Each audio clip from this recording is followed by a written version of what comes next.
we've got this construct that the state is less trusted, right? That's obvious everywhere. It's polarizing society because people don't know where the answer lies. But people don't want to And partially technology is trust. enabling that polarization. Well, that's the thing. People don't want to partially So, trust. They want to just either trust or not trust. And yeah, exactly. that's what happens. How does your nation state play into this, and how's it defined? Balaji, fantastic to get you back on Real Vision. The first time you and I have actually got together properly.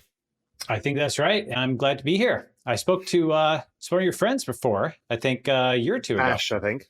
Yes, that's right. And obviously being an eventful couple of years, lots of ups, lots of downs, but talk about it all. Yep.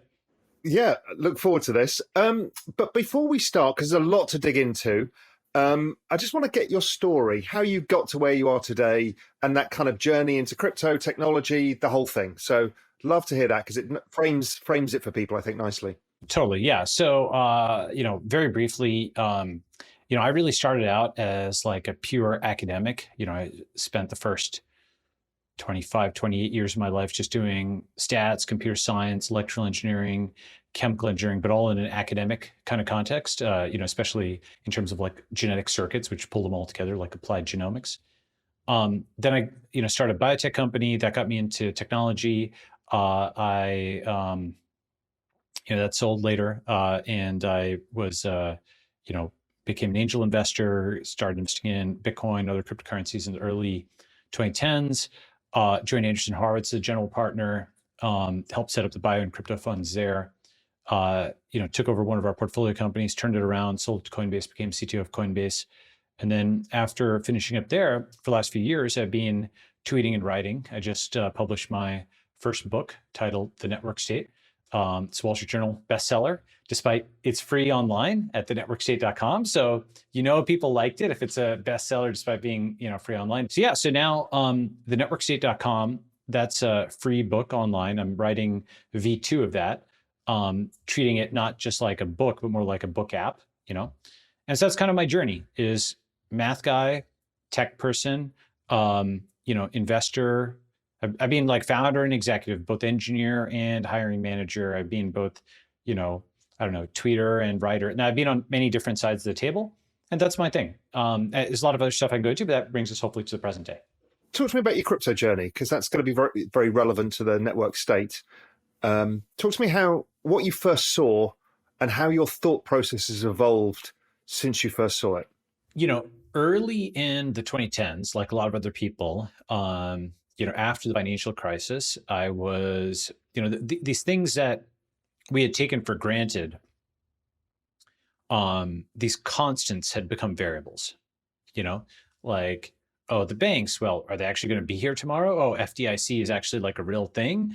Everybody learned exactly how much money is actually, it's 250K and beyond that, it's not insured and so on and so forth. Like all those things that you just kind of just assume would continue to work didn't. And so you started thinking about like root level, abstractions in the system. And one of those things, that arose over the next few years was Bitcoin. And for me, I was occupied at the time with genomics, and I was looking at it in my peripheral vision. But the space was attractive to me eventually for two reasons. The first is that Bitcoin crashed in 2011, but then it came all the way back up. And that's extremely unusual for something to crash 90% and then come all the way back. Amazon did that, right? But very few things show that kind of like staying power and that kind of community and so on. And so that's why I was like, okay, this is not just some flash in the pan. It has, some recovery, some strength, some potential. So I gave it a stronger second look. I did think it was really technologically interesting, but I gave it a much stronger look. I started getting heavily into cryptocurrency at the end of 2012, and I wrote up some lecture notes, and I taught a Stanford class starting in early 2013, which I think that was when like Bitcoin was like sub $10, right? Or like right around $10, okay? And, there's folks who got into it even earlier than I did, but I think it was relatively early. And, in that course, I taught people how to set up like a Bitcoin crowdfunder and so on and so forth. And so that was when, Bitcoin, I think it had gone all the way up to 220, April 2013, come back down to like $60 or something like that. The price graph is sort of, even if, I'm definitely not a price guy. Like, it's not something I track on a daily basis. I'm not a trader or anything like that.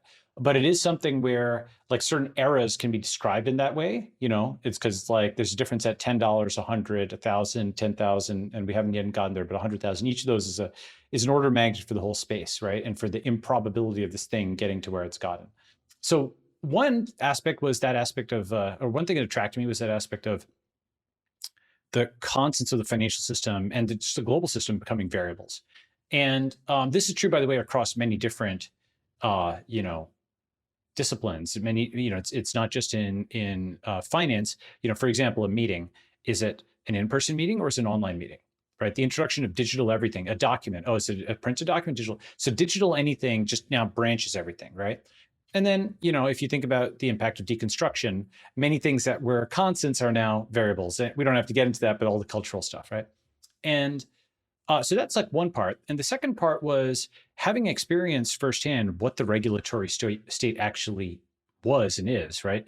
What the FDA is holding back, right? Like how corrupt an organization in many ways it is, which many people can now see thanks to COVID, right? Like people can see, because everybody basically was paying attention to the same disease at the same time.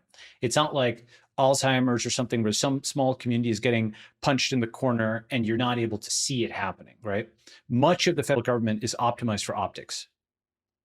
And it's like imagine a chameleon or something that, it looks a certain way and it is optimized to look a certain way. It's like the Potemkin villages of, the Soviet Union, right? They're cardboard. And if you zoom in, you push and it falls over, but most people don't push they can't because they're doing too many other things. They're just looking from a distance. They're in the Truman Show and they don't actually push on any of the doors in the facade, right?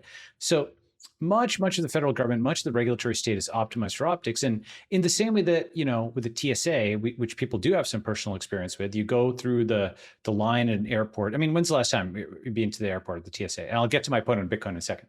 Okay. I don't know, a week ago. A week ago. Okay. So you go to the airport and, we're used to the rigmarole of take off your shoes and the 2-ounce bottle. Oh, you can't have like a 10-ounce bottle. There's this terrorist technology called mixing where you could take 2-ounce bottles and mix them, incredible advanced technology, right? So these like ludicrous things, yet nobody, despite how silly the whole thing is, nobody makes jokes in the line. Why don't you make jokes? Because you're going through this tunnel and the economic cost of not making your flight and the inconvenience of it is high enough that there's just no point in any protest, right? And it's like a tax, by the way. It's a tax on literally billions and billions and billions. I don't know how many flights have happened over that time frame since the early 2000s, but it's definitely in the many millions, probably billions, right? At least in terms of if you count each individual passenger as one flight in that sense, right? Probably not individual flights themselves. And you add all of that up, and it's like this enormous cost, but nobody can change that system. It's just like entrenched, okay? But they know it's stupid. Now you compare that to, let's say, going and dealing with the FDA. Now you enter this tunnel and you're not underneath like TSA jurisdiction. You're underneath them for only like a few hours, the plane flight, and then you're out. FDA jurisdiction, you're under them for like 10 years. And you can't make jokes. You can't complain about them during this time frame. Many entrepreneurs don't even realize what they're in for until they, are faced with it. And especially until the mid 2010s, until like the rise of social media, entrepreneurs couldn't talk about it because if you did, you know what happened? FDA would retaliate. Okay. And that is actually like literally they have on their website like non-retaliation policy. Again, the whole thing is optimized for optics. Would you have to have a non-retaliation policy if you weren't retaliating, right? There's various like FDA consultants around like the early 2010s that would tell you not to speak up on like phone calls, with the FDA or whatever, because they take names or whatever. They're looking for those who are supporting and so on. And just to kind of support this, just if you want a book length treatment of this, you should read Reputation and Power by Daniel Carpenter, okay? And if you just skim like the first few chapters, this guy is an FDA sympathizer, but he's honest enough to include direct quotes from the executives in regulated industry.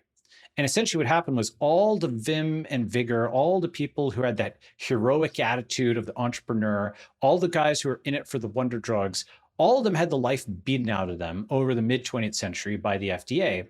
And if you didn't have the FDA as your first customer, and by the way, they omit the they call it just FDA. That's like the insider way of talking. So if you did not obey FDA, you basically lost your job as an executive, because FDA could basically just, flick a wrist like this and just delay or stop all of your drugs.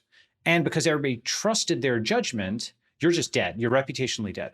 So this is why, for example, and I'll get to the Bitcoin part in a second, when you get a vial of drugs, okay, like from the pharmacy, what's in there? It's like a wadded up chemistry textbook.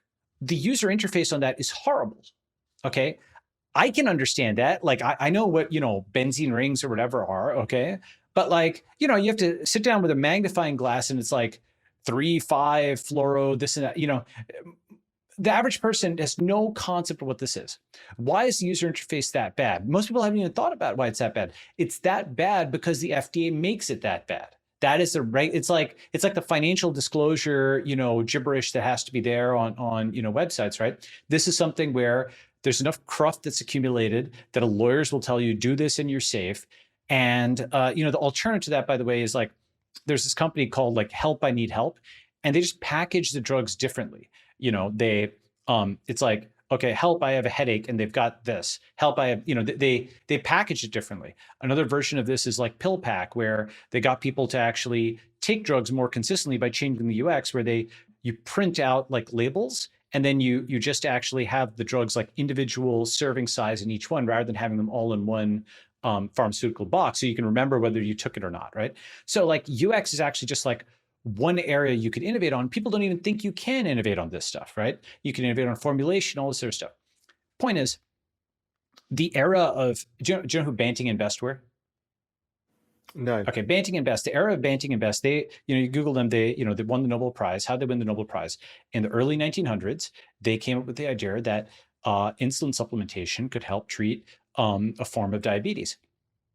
And they came up with a concept, and they, tested it on like dogs, and they tested it on themselves, and then they tested it on like a patient who like sprung up from the bed like Eureka, and they iterated on the formulation the whole time, and it was just willing doctor, willing patient.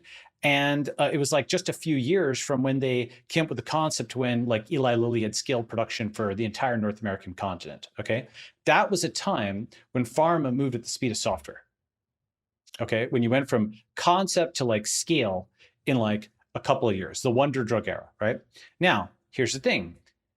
With that level of innovation also comes risk and downside. So what happened there were things like elixir of sulfanilamide. There were things like, many decades later, like thalidomide and so on, which had these huge outcries around them that led to people being risk intolerant and locking the whole process down, right?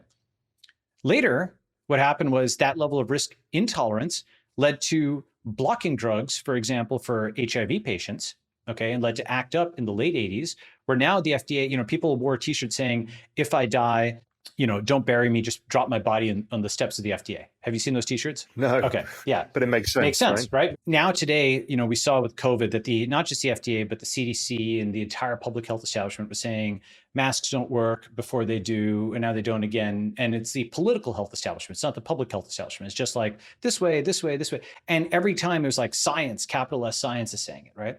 So why do I kind of digress and talk about the FDA? Because a lot of people, Thoreau has this saying, which is, there's 1,000 men striking at the branches of evil for every one striking the root.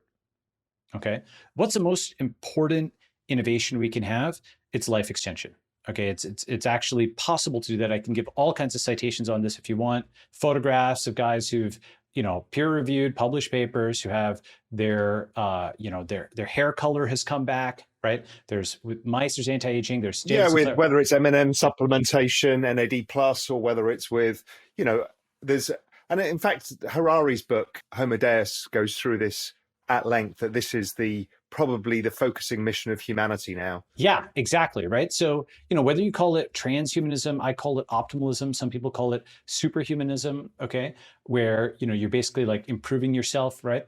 I'll show you one more link. Super solar system is real. What am I putting on screen? I'm showing a wild type mouse, like a normal mouse. And I'm showing like a myostatin null mouse, which is just built. Right. Yeah. And that's literally like the Captain America panel in the bottom row, where like it's just like the super jacked version of a mammal, right? Now you might think, wow, that's amazing technology. That's to come out just last year. When are we going to get into the clinic? You know when that paper came out? 2007, literally 15 years ago.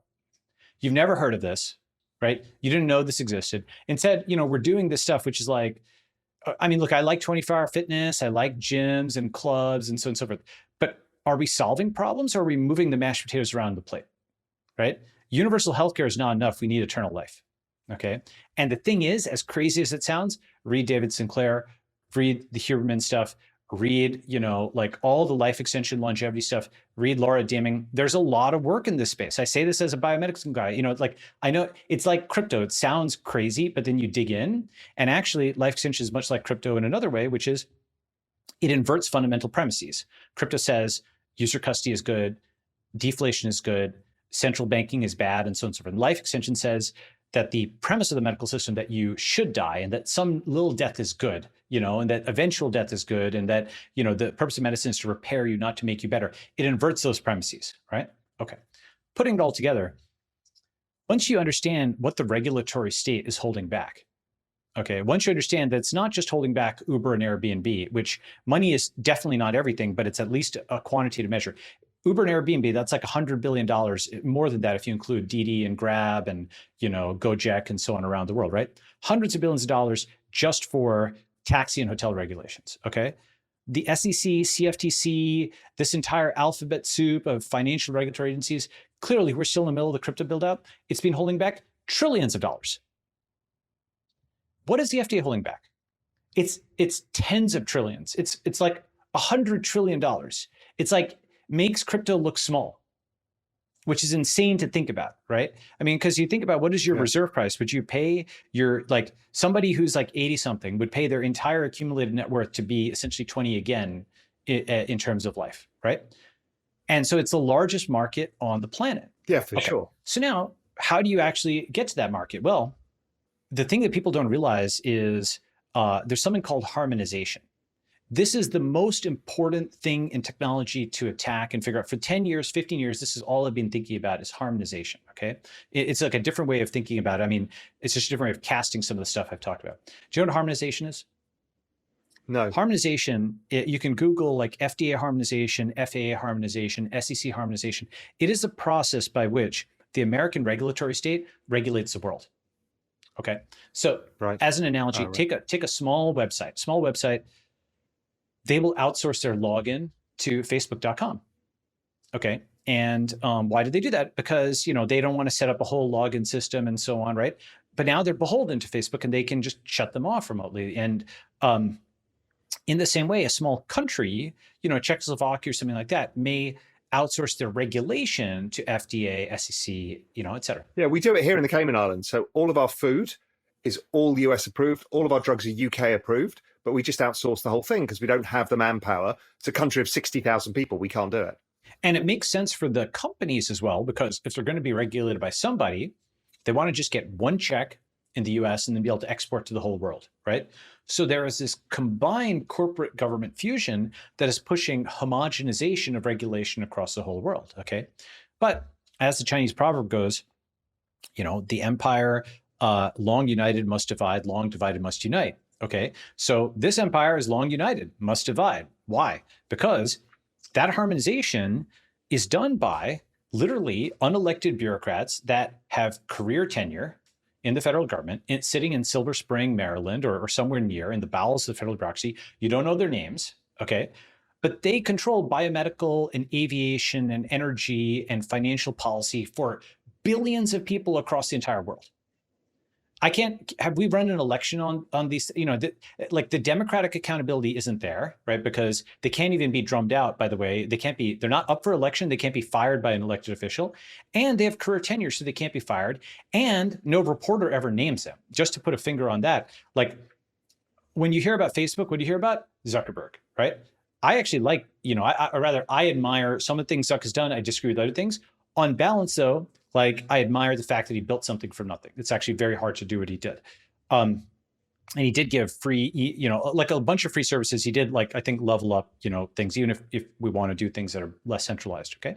But he takes personal responsibility for all that. He's constantly named in the press. They hit him as a person because the person has fewer hit points than the company, right? If you're proposing a reform of the institution, you say Facebook. If you want to harm the person, people say Zuck. They put them on, covers and so on, right? But what you never hear about are the people who are operating the federal bureaucracy. It's only the institution that's ever named. FDA, FAA, SEC, that has infinite hit points. It's basically its infinite budget. It can't go bankrupt, right? And one way of thinking about it, by the way, is more failure, more funding, okay? After the financial crisis, the regulators basically, what happens? You get called into Congress, you get yelled at, and then what happens? What the denouement is, how much budget do you need to make sure this doesn't happen again?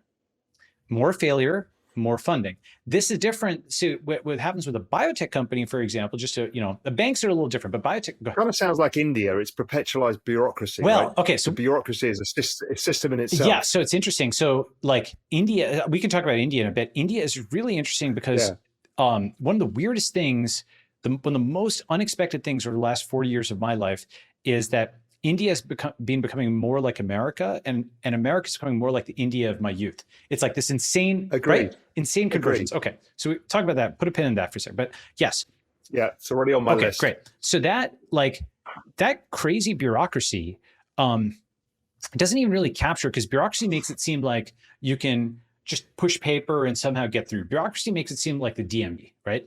This is not the DMV. The DMV is like just a dumb machine where if you push on it hard enough, you'll get your driver's license renewal or whatever, right? You'll just have to go and stand in line. This is not like that. This is more like a moving wall, that will, if you figure out the right way to actually satisfy the rules, if it doesn't like the cut of your jib, it just moves in front of you. Okay. It's like, like a moving pick in basketball, right? So it's like, this guy will just break the rules and move in front of you. So it's an analogy in that sense as well, because a moving pick's an illegal defensive move, right? But they just don't like what you're doing. They'll come up with some reason to block you, right? And they'll often get you on some other axis as opposed to the one that they don't like you for. Okay.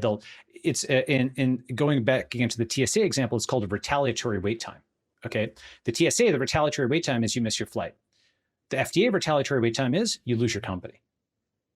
Because guess what? You get choked out and your approval for your drug or whatever has gone from 3 months to 15 months. You don't have venture capital to fund during that time period. And suddenly your approval has just gotten uncertain. No one's going to re-up, you're dead, right? Or you're bought for a fire sale by a big pharma company who will, pick up the pieces, and they can afford to negotiate with the FDA forever, right? So there's this incentive for incumbency, this incentive for bigness, this incentive for stasis and whatnot. Okay. Now, I think in the fullness of time, COVID will be to the FDA and the CDC. And also, by the way, it's not just, FDA is a big part of it, but it's also AMA and CPT and this entire, insurance-based system where you have a third-party payer, a fourth-party pricer, and a fifth-party regulator, right? It's not just you and the doctor. Like the doctor doesn't know how much they're charging you. Someone else is saying the prices. Someone else is paying, a fourth party, and a fifth party is regulating. It's like there's a bunch of people in the room with you effectively with that doctor-patient relationship. That means like capitalism doesn't work, right? Because it's not capitalism. It's not willing. It's been very interesting to see Mark Cuban doing what he's doing. I've been writing about this for maybe 10 years. After the Indian generics industry rise, I saw that and I was like, well, this is going to solve a lot of problems for particularly the US, where drug prices are too high and generics are going to be the answer. But obviously the FDA, everybody else was completely anti it because there's this whole systemic kind of pocket picking where everybody gets rich. But Mark's finally gone around it, which is great to see. Yes, and it might be one of the best things he does. And one of the biggest things that is actually enabling that, which is non-obvious, is actually Twitter. You know why? Because he has a megaphone. That's right. You've got zero marketing costs. It's like, I don't know if you saw that amazing thread on Tesla about this. Yeah, about zero marketing. How they don't have to pay a penny for. Yes. Yeah, it's amazing. It is. You're right that from the dollars and cents standpoint, it's like low marketing costs, but it's something even more than that, which is it is his own newspaper. That's ridiculously important because another aspect of this whole thing, why did you never, the angle I just gave on the FDA, I gave these citations and so on, but it's a lens on the FDA that you probably hadn't heard before, or many people hadn't heard. Normally what you hear is instead, they're basically like the biotech police, right? They're protecting you from these evil pharma companies that want to, like poison your food and drink and, like just cut corners and sell you impure drugs and so on and so forth, right? And the government's going to protect you from that. Which is clearly nonsense, right? Because the incentive system is not to kill your customer because you don't have a customer in the free tricky. market. So here's where it gets tricky, right? So the way I think about it is V1, V2, V3. It is true, and this is an important thing where I think there's a sophistication here. It's very important. It is true that, for example, in China, there's like the melamine scandal, right? Where, there's like, contaminated milk, right? Like baby formula. It is true that people actually do want, this is the subtlety, they do want to regulate a marketplace in the sense of they want some actor that's providing star ratings of the various vendors in the marketplace, and they want that person to kick out bad actors. Why? Because your average person does not want to be able to, go and put a dipstick into every drink to see whether it has mercury or something in it, right? They don't want to be paying that quality cost all the time. They just want to effectively, implicitly pay one regulator and then have them take care of it, right? Now, the main thing that I propose as a V3 is choice in regulators, okay? To give some context on this, you can choose between Uber and Lyft for your taxi regulation. They have different rider ratings and different reviews and so on and so forth. And this is like the CFTC versus the SEC in crypto, right? Sort of, yes, in theory, though in practice, we don't have the choice. Yeah. The fight is going on to who's going to get the monopoly. Who's going to get the monopoly, that's right. But yes, maybe a better example would be, if you're building a building and you really could building in any of the 50 states, you pick which regulator you're choosing, okay? And some states make it easy to build a building and some states make it harder, right? You have to weigh other costs like market and so on and so forth. But once you start thinking about it, not as like abolish the FDA or end the Fed, but exit the Fed, exit the FDA, you actually set yourself the harder task of building something better. Now, don't forget, I live in a country that is built on exactly this premise. So the Cayman Islands premise is tax neutrality. It's not like in this day and age, you don't get to evade taxes, right? Because everything gets reported, right. But it's tax neutrality. But the idea is you've created a good enough regulatory system that has the English rule of law that ends up going to the Privy Council. Therefore, you've got legal redress. And therefore, what happens is companies around the world will look for where is the jurisdiction that gives them the right regulatory framework with the right protection, but not too much. Right.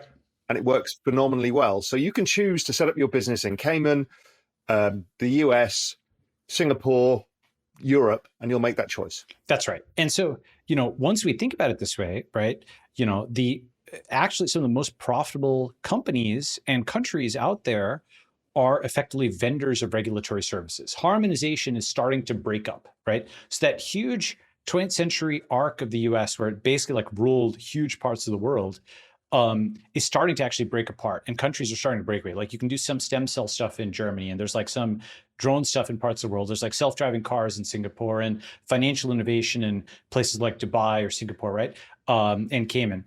And so the US regulatory thing is starting to break up.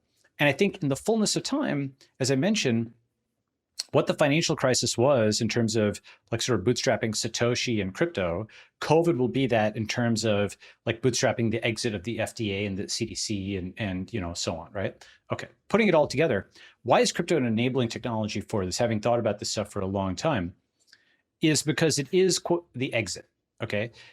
For example, at a stroke, rather than going and trying to figure out, like, they modify subpart F of Schedule D on Law X, or, people could spend like their entire lives just trying to get in one modification. And then what does it come down to? It's like some senator's mood on the morning, whether they had coffee and they slip in a clause into a 1,100-page omnibus bill. Like that's how legislation is made in the United States. It's like, this, could you imagine, like, if you're an engineer pushing 1,100 pages of new code without testing it to the entire code base that affects 300, it's like, at the last minute with 500 people adversarially coding it. It's like the stupidest possible thing. We will honestly look at this system like we looked at the middle-age monks or whatever, I don't know, Christian flagellants. Just think of the craziest antiquated, it's like the indulgence system of the Catholic Church, crazy systems that don't make any sense for like future peoples. This is what that system is. Okay. What's the alternative then? What's the alternative to that? Well, can you get actually a new zone, right? Can you get a new space that's bare of law, right? That's just all the people who are there have now come to this new space and opted in to be bound by the rules of those who came before. Just like, for example, someone sets up a server. Okay, they have a piece of digital land, a domain, and the people who come there, hey, the first guy there set up the service and he's the system administrator, and then people come there, he might hire more folks, and then it becomes reddit.com where whatever billion people are there, or it becomes the Ethereum blockchain, right? One person sets it up. They, crucially, when they make those electrons dance, when they have that little spot of cyberspace, they are taking nothing from anybody. Nobody cared about it before then. It's provable that there's no value there, right? They truly did create something from nothing because they just twiddled some electrons. They made a more pleasing configuration of electrons, and other people were attracted to that glow, and they all migrated there, right? And can we replicate that? Because that's a frontier spirit, fundamentally. It's like getting a piece of free land and being able to build on it. We have a digital frontier. Can we actually use that digital frontier to create a physical frontier? This is really the fundamental thing. And when people say, oh, crypto is about illegal things, so on, one way of thinking about it is portraying it as, when the Puritans left England or the UK to come to the US, they were looking for something where they could do things that were illegal in the United Kingdom, right? In the sense of they wanted a new community that was independent of this jealous government. Right? And yeah, I've always called it a parallel financial ecosystem. That's right. So it is parallel, but not constricted by the same issues that we have with the current system. That's right. And so the thing is that when we had territory in the world that wasn't completely claimed, or that, before the modern, cased in iron, concrete nation state system, you could get physical separation to get social separation, right? When they went overseas, practically speaking, it was harder to be ruled, right? And now today, when every inch of Earth is spoken for and satellites track everything and the slightest border thing is like a war or whatever, right? How could you possibly get a zone of freedom? So I actually have an answer to that, and that's what this book is about, the network state. I want to, before we get into the network state, there's another part of this thread that we need to bring together. So we understand where crypto fits into this. The other thread is the evolution of the internet itself, and how it's allowed people to coalesce in communities, transnational borders, because those two ideas come together into the network state. So let's go through your understanding of the internet, the evolution, and what it enabled in a way that was different to the nation state, because it's something, again, I've been talking about for a long time. I think it's really important. Absolutely. I'm going to sum up the previous thing and then go into this one, right? So just to give the very quick answer to your point, why crypto? A, constants were turned into variables. The banks after the financial crisis, the dollar is now the dollar and Bitcoin. There's a choice, just like meetings, or is it in person or digital? B, harmonization is one of the most important problems to solve, maybe the most important problem to solve. And the way to get out of harmonization is not to edit laws on the margins, but to figure out how to get to an entirely new zone where everything starts at zero. And all new laws, just like a new code base, you're starting at zero. A new company, you're starting at zero. A new piece of land, you're starting at zero. Being able to start from scratch is like insanely important. And that's what crypto gave us. It's like a new piece of land, but in digital space, just like a new domain. And then finally, like the concept of globally unbanning transactions, which is related to number two, right? Basically, willing buyer, willing seller, right? You start from there. You start from the concept that all is permissible and that you need to actually add every ban back. Do you see what I'm saying? It's like, the sunset laws, right? Where like an old bad law gets sunset the whole thing. And in this new zone where only those people who care to enter it first do, because most people don't have to, right? Like nobody has to, they can just go and live their life in non-crypto world. Just like most people did not have to immigrate to America. If they wanted to go to the Wild West, they could, but most people chose not to do that. You can go to the wild, cloud of crypto, but most people do not have to do that. But those people who do that, they take the risk, they reap the reward. The earlier the adopter, the higher the risk, the higher the reward. And people learn from their examples. Also within the community, they learn from each other's examples. I've even, interesting enough, I've even talked about cryptos and Web3, this whole the whole space as the discovery of the Americans. It is, I think it's new GDP as well. It's not recycling of GDP. It's entirely new GDP. For example, world GDP changed significantly as America became part of the globe. That's right. And actually, so now that gets to the second thing, which is I think we can actually make that analogy even more than an analogy, like a mathematical analogy. Okay, and let me I'll just throw some stuff. So you talked about the internet, right? One thing I talk about in the book, and I'm going to actually significantly expand this chapter with some visuals and code and what have you. 1890, the American frontier closed. 1991, it reopened because the NSF Foundation, National Science Foundation rather, repealed the so-called acceptable use policy. Do you know what that was? So that actually banned commercial traffic on the internet. Why? You're like, that seems weird. I mean, like we think of the internet as synonymous with .com, right? What the heck, right? So what the AUP was something, because the internet started as like a military and academic and government network, right? And it was originally set up to like have communication systems that would survive a nuclear attack. That's foreshadowing. That's Chekhov's gun. Let's come back to that in a later question, okay? So the internet was set up to survive a nuclear attack, okay? So it was this military academic thing, and they didn't want commercial traffic because they said, look, that's going to get us spam, and it's going to get us porn and malware and all this like stuff. And you know what? They were completely right. All that stuff did happen, okay? But we got enough benefit to offset that cost and more than that. I think that's fair to say, right? That's like literally all the economic growth of the last whatever 20 years is thanks to the internet. So that's like the reopening of the frontier, because you could register a domain name.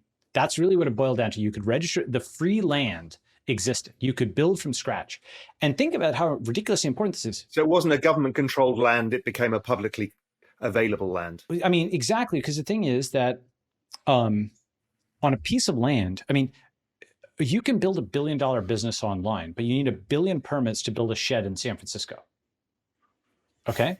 That's the difference is, it's literally easier to build. And I've like done this myself. It is literally about as much effort to like get a company to like a $50 million valuation as it is to like get like, I don't know, a duplex built in San Francisco.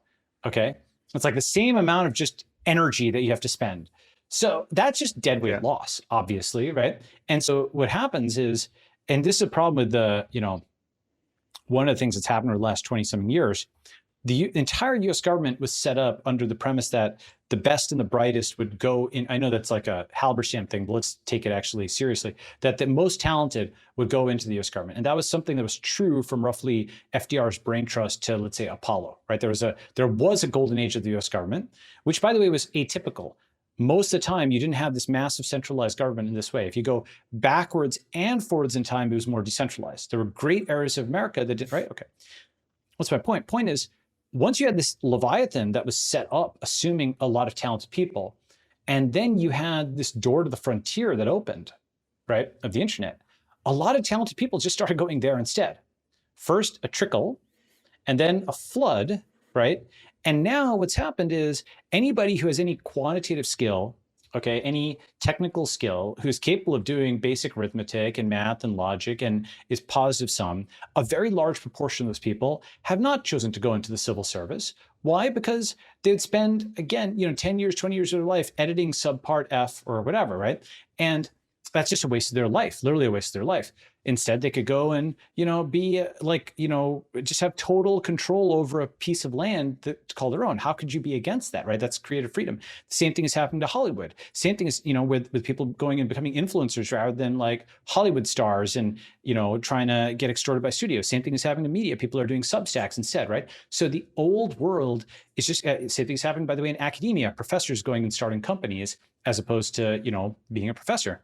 So the old world of academia and media and Hollywood and government, like, it's just losing all of these brains.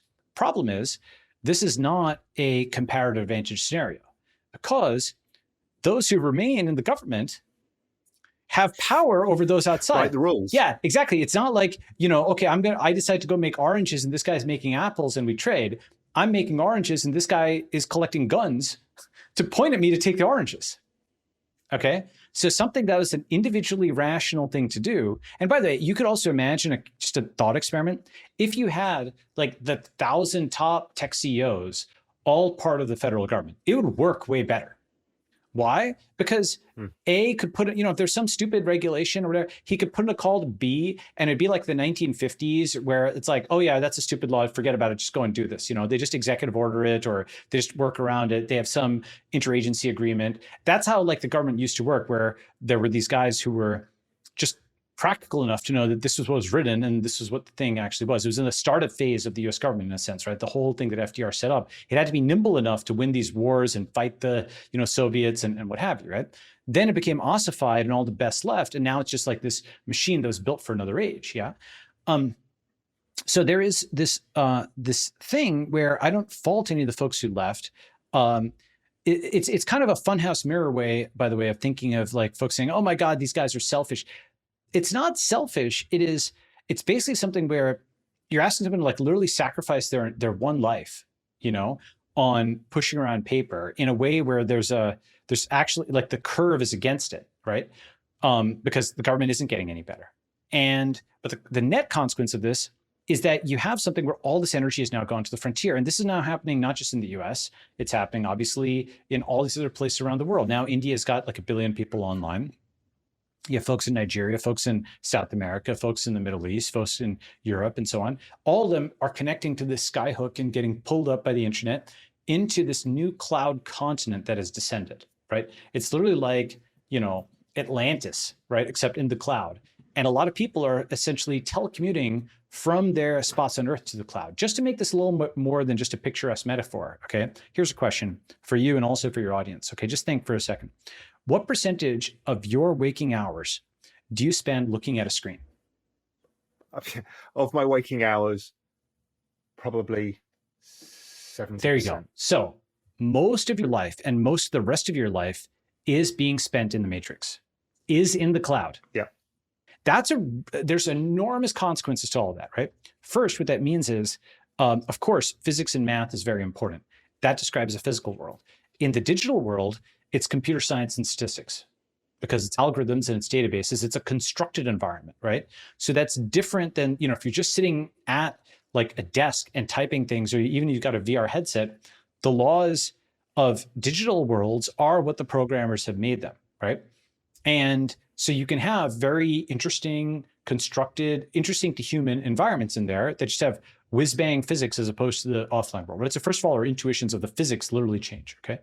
Number two is the geography of physical space and digital space are fundamentally different.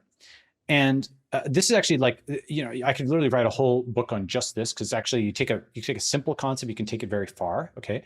For example, in physical space, the most important metric is a great circle distance, like the distance between 2 points on the surface of the globe. And you can modify this and you could say, okay, it's not just 2 points on the surface of the globe, it's like the actual travel time from one to the next. For example, between South Africa and Argentina, it's actually not that long a flight, but for humans to make that migration, would have been like this insane overland journey, all the way up through Anchorage, all the way down. Like humans did make that journey, but that's like maybe the longest journey on Earth by foot, okay? So you basically, that the point is a physical distance, so even if it's constrained in some way by like actual capability of traveling, is very important, okay, in the physical world. In the digital world, the most important distance is the distance between 2 points in a network, right? The 6 degrees of separation type distance, okay? And moreover, you can like teleport around in the digital world. You can break ties here and then like reform them there, okay? Just as an example, Ethereum is, let's say it's 100 million people or something like, let's say it's 50 million people. There's about 300 million global crypto users. Okay, let's say it's 50 million. I don't know the exact number, okay? It's just kind of sitting over here. And then one day Solana rises up out of the ocean and it's next door to Ethereum, and the Sol ETH trade begins, and Sol ETH rises, and it's taking nodes away from this cloud continent of Ethereum or what have you, right? This is completely different to how our intuitions work in the offline world, where, there's sort of eternal verities of geopolitics. Like here's Russia and it's near Japan and it's near, Iran, and it doesn't like move around the map, right? Like Russia is not like next to Argentina one day and then like next to Australia another day, right? Go ahead. Although they try by politics. Yeah, right? yeah, sure. I mean, that's it's true. Geopolitics is exactly the the shifting alignment between network states or nation states. Well, yes. So it is true that, yes, nation states, obviously they can expand. And, the Soviet Empire at zenith had guys in Angola and it had guys in Cuba and was trying stuff. And so it's true, yes. But that's kind of like there's a core, of Moscow and Kiev and there's a core of where that thing was.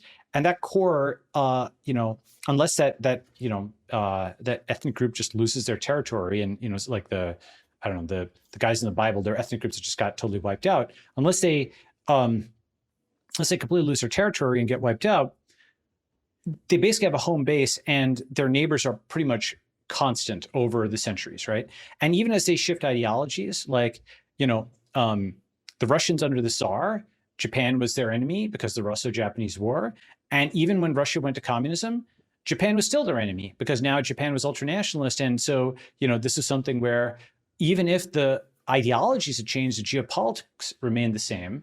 And so they just had that enmity there, right? The Russo-Japanese relationship. What's the point? Point is the offline world's boundaries and border conflicts are much more static, whereas the online world is like, voo, people teleport here. Then, they're all fighting, voo, they teleport somewhere else, right?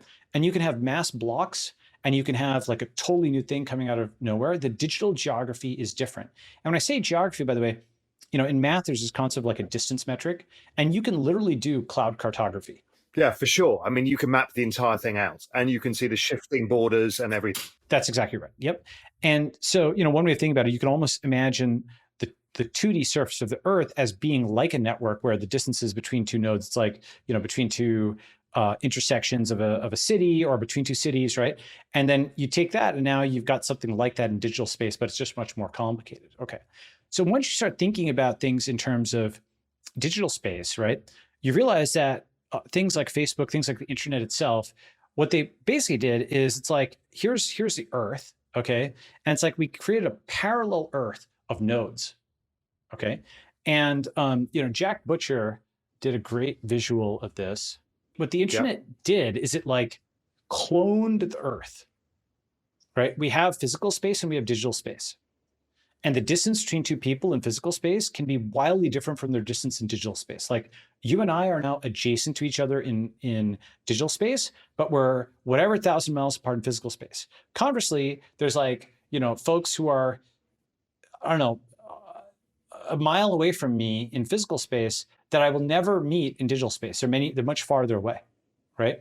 And I'm sure the same is true for you, right? So our social networks and our physical neighbors are just very different right now. Yeah, we might live physically. I might physically in Cayman. The people I interact with all day are all around the world, whether it's on Twitter, in which case I don't even know where, or whether it's on Zoom and it's people in the US, people in Singapore. We're not constricted by physical boundaries, except in the physical jurisdiction we live in because we choose to live here for the reasons that we choose to live. But we choose to live in digital network states.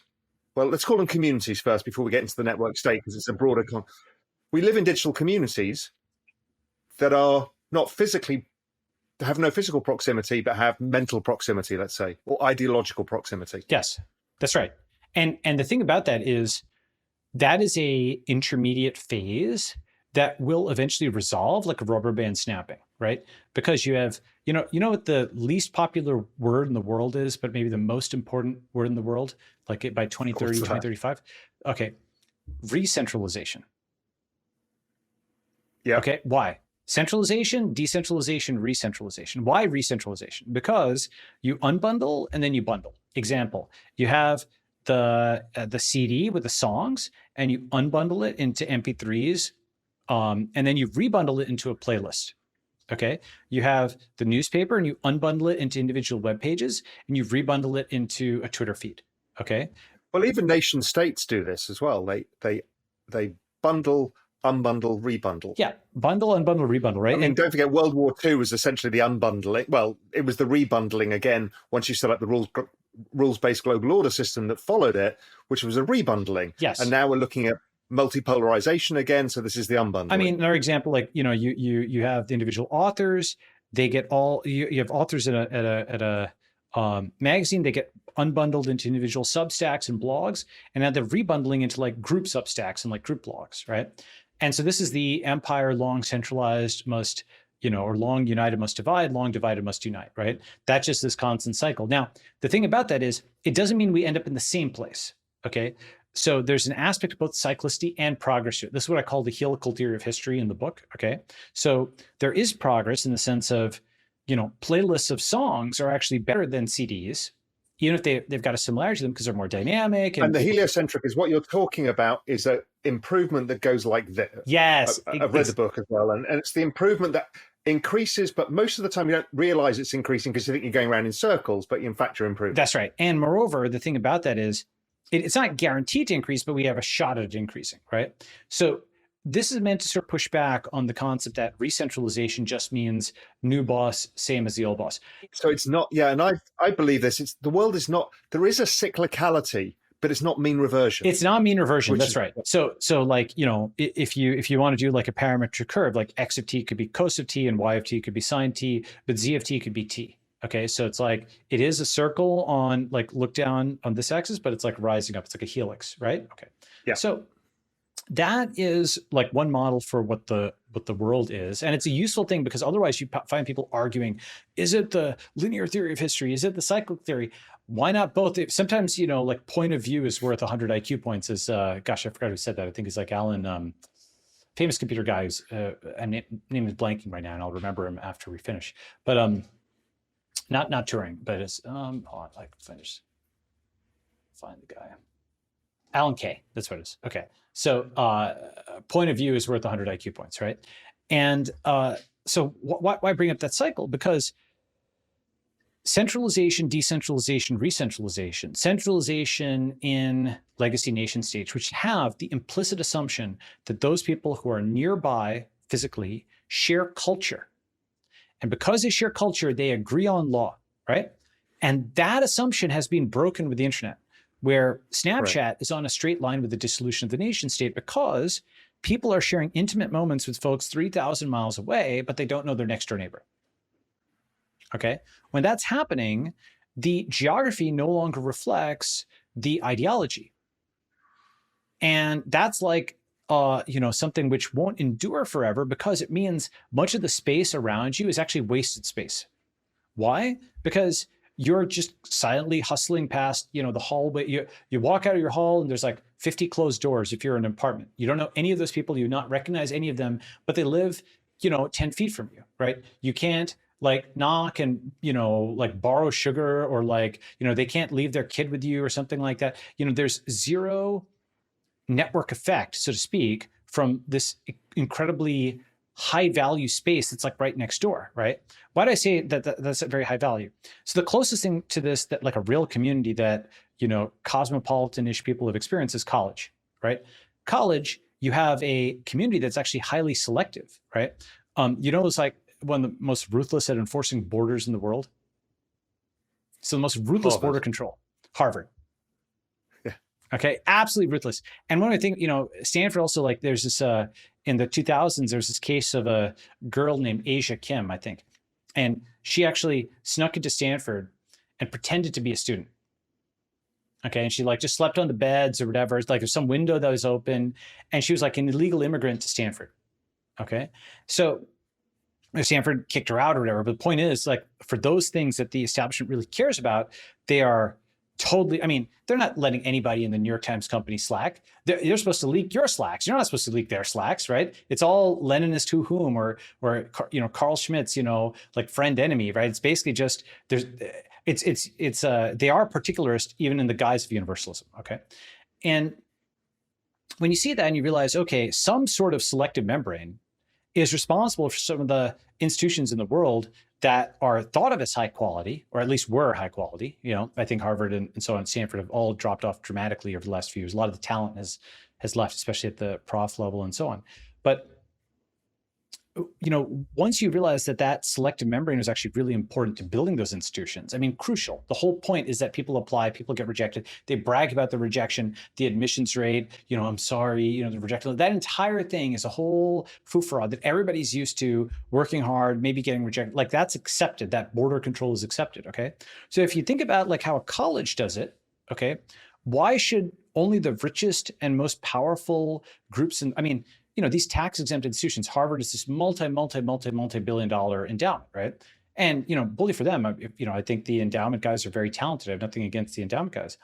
But I do think that other communities should be able to set membership rules just like Harvard does, just like Stanford does, right? If the really rich can do it, shouldn't, the average person be able to do it, okay? And if you do that, now suddenly you've got people in an environment who share your values. And you can have an open door policy. You can walk down the hall, in college and freshman year, you can walk down the hall and you can say, hey, blah, blah, and people can just go and hang out. Also, what I find really interesting is we can be members of, so right now, it's very difficult to be members of many states. Yes, I'm a British citizen. I've got person of Indian origin, and I've got Cayman. Right, but that's quite rare.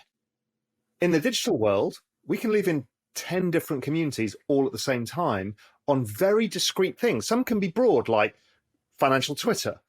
Others can be super narrow, like Rottweiler Owners Club.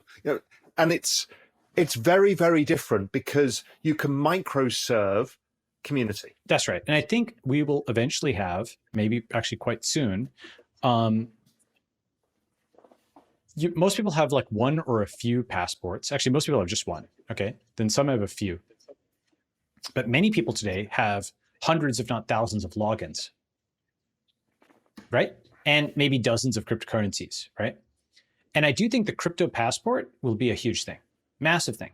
Not just the concept of the crypto passport, right? NFTs are kind of like that. You can log into a site with your NFT. We're thinking of digital identity on the blockchain, essentially. Yeah, and the reason that has to be there is it's a bearer instrument, right? It's literally like a key, just like a bar of gold. This is like a key in your possession. Those who don't have that key cannot enter the door. Only those with the key can enter the door. Yes. So, we're setting up slowly here what we're talking about, which is the whole network state, and you need a passport and you've got border control. One of the things I just want to ask you about, because you're one of the few people who will understand it, because everybody looks at me, everybody I speak to in Silicon Valley goes, what are you talking about? Like India, right? Oh, so yeah. India built out a lot of this. It was centralized. But India Stack and their KYC that I can do with a fingerprint. Yes. I can buy anything with a fingerprint. I can have my medical records, my college certificates, all identity. Why the fuck has nobody else realized what they've done? And it's not like all oppressive state Chinese version. It's just pretty regular. So let's talk about India for a bit, right? So, first is, there's some blog posts or stats and stuff that are maybe useful for your audience to orient. So by the way, your comment stopped me in my tracks, which was the future of the English-speaking internet is India. Yes. I kind of knew that, but it really stopped me in my tracks. I was really like, it's not priced in. This is actually, it's not priced in. People don't understand the diaspora. Yeah, they might be saying we're biased because we have Indian heritage, but it's not. It's just mathematical. It's just mathematical. And the thing is, like, the degree of it, like, we're not just talking about those people in India who already speak English. We're talking about all these people who speak, Kannada or Telugu or Malayalam, and and now they're getting phones. And so they will learn English really fast, and it'll be like 5 or 10 years, but now they will just pick it up, right?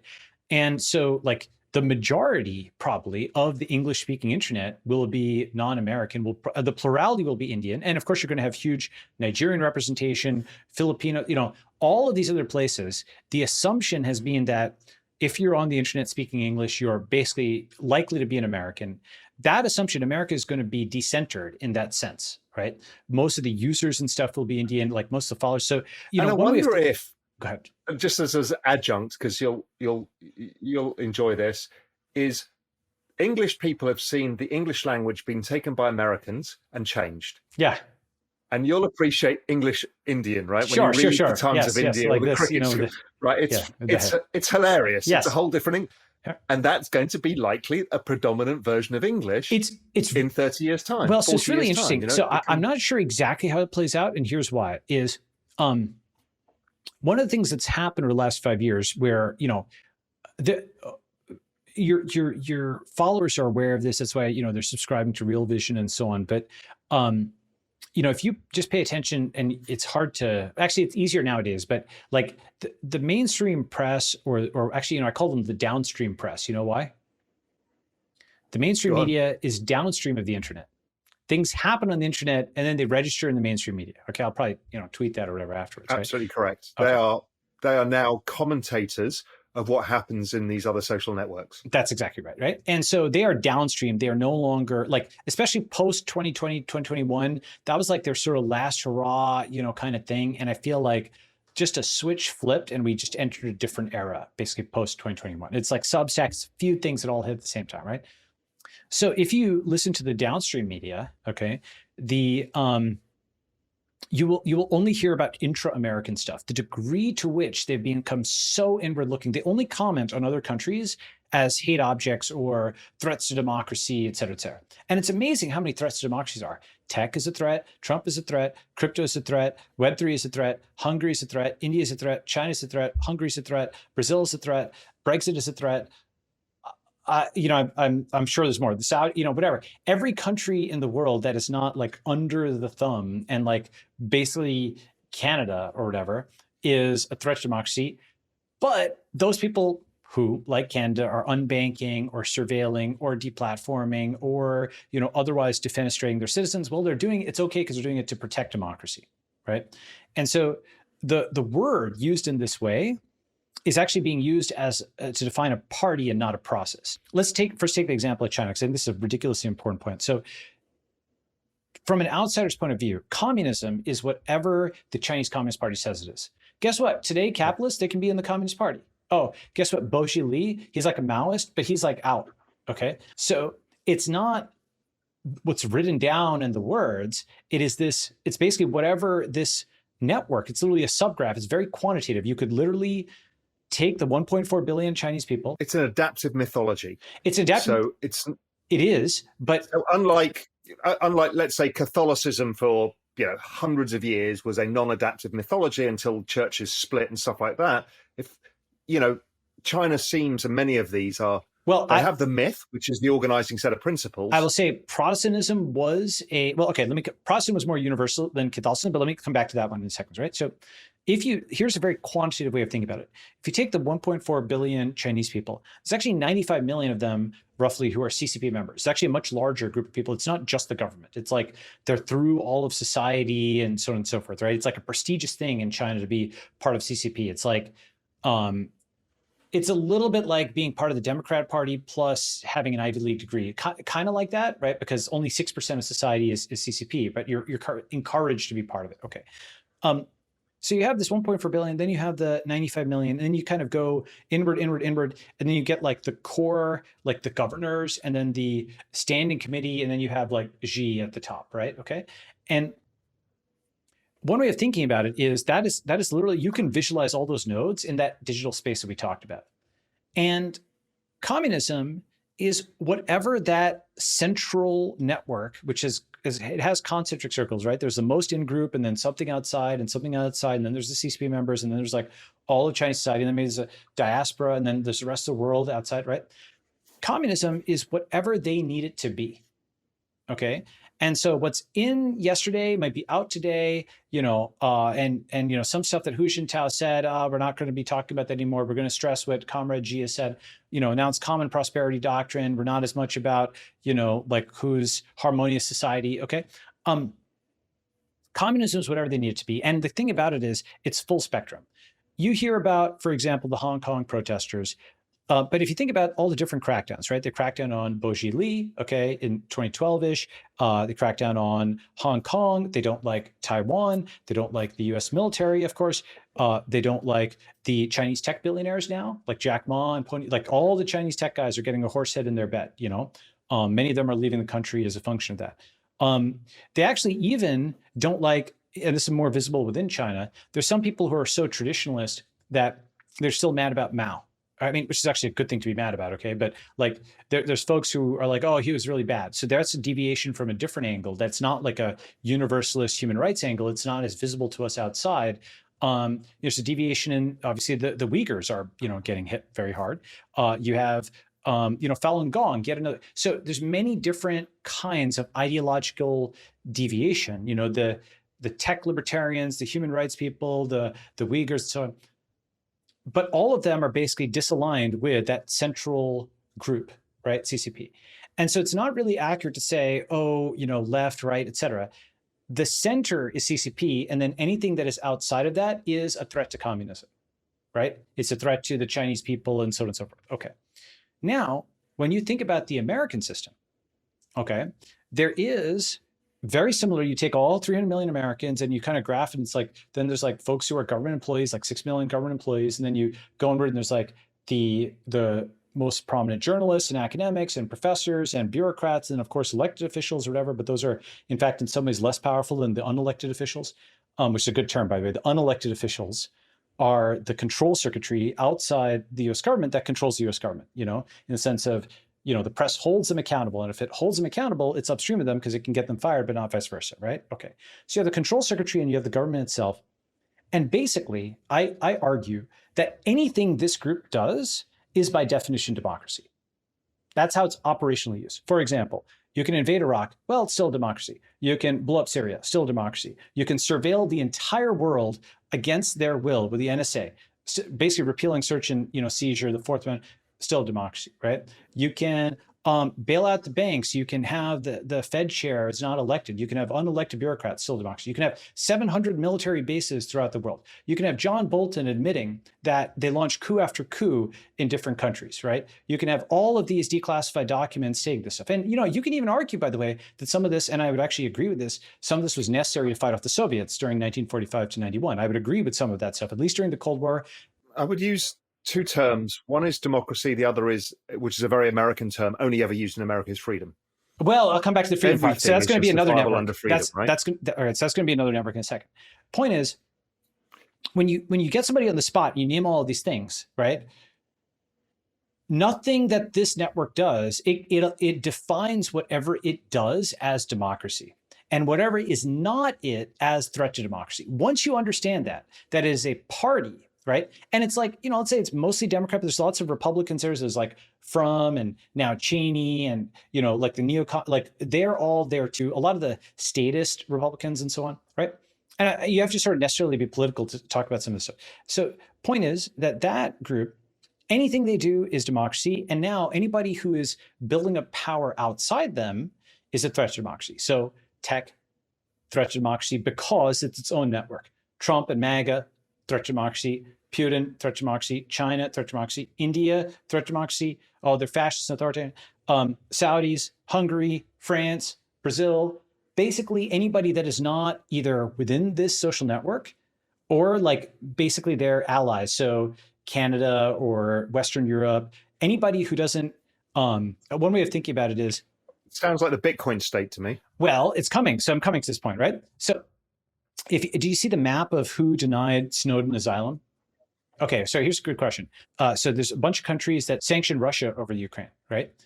Off the top of your head, like about what percentage of the global population in those countries sanctioned Russia over Ukraine? In those countries of the global population, full stop. So like basically, if you take all the countries that sanctioned Russia and you add up their population, what fraction is that of global population? I would say, as a fraction of the world's population, 5%. It's like, last I looked, is about 16% is like the golden billion. Okay. So it's essentially all the Western European countries. I didn't realize it was that high. Yeah. Right. So, but it's like a big chunk of world GDP. Okay. But it's like all the Western European countries and, understandably, and Japan and it's Korea, but it's basically the places that the US has military bases. Okay.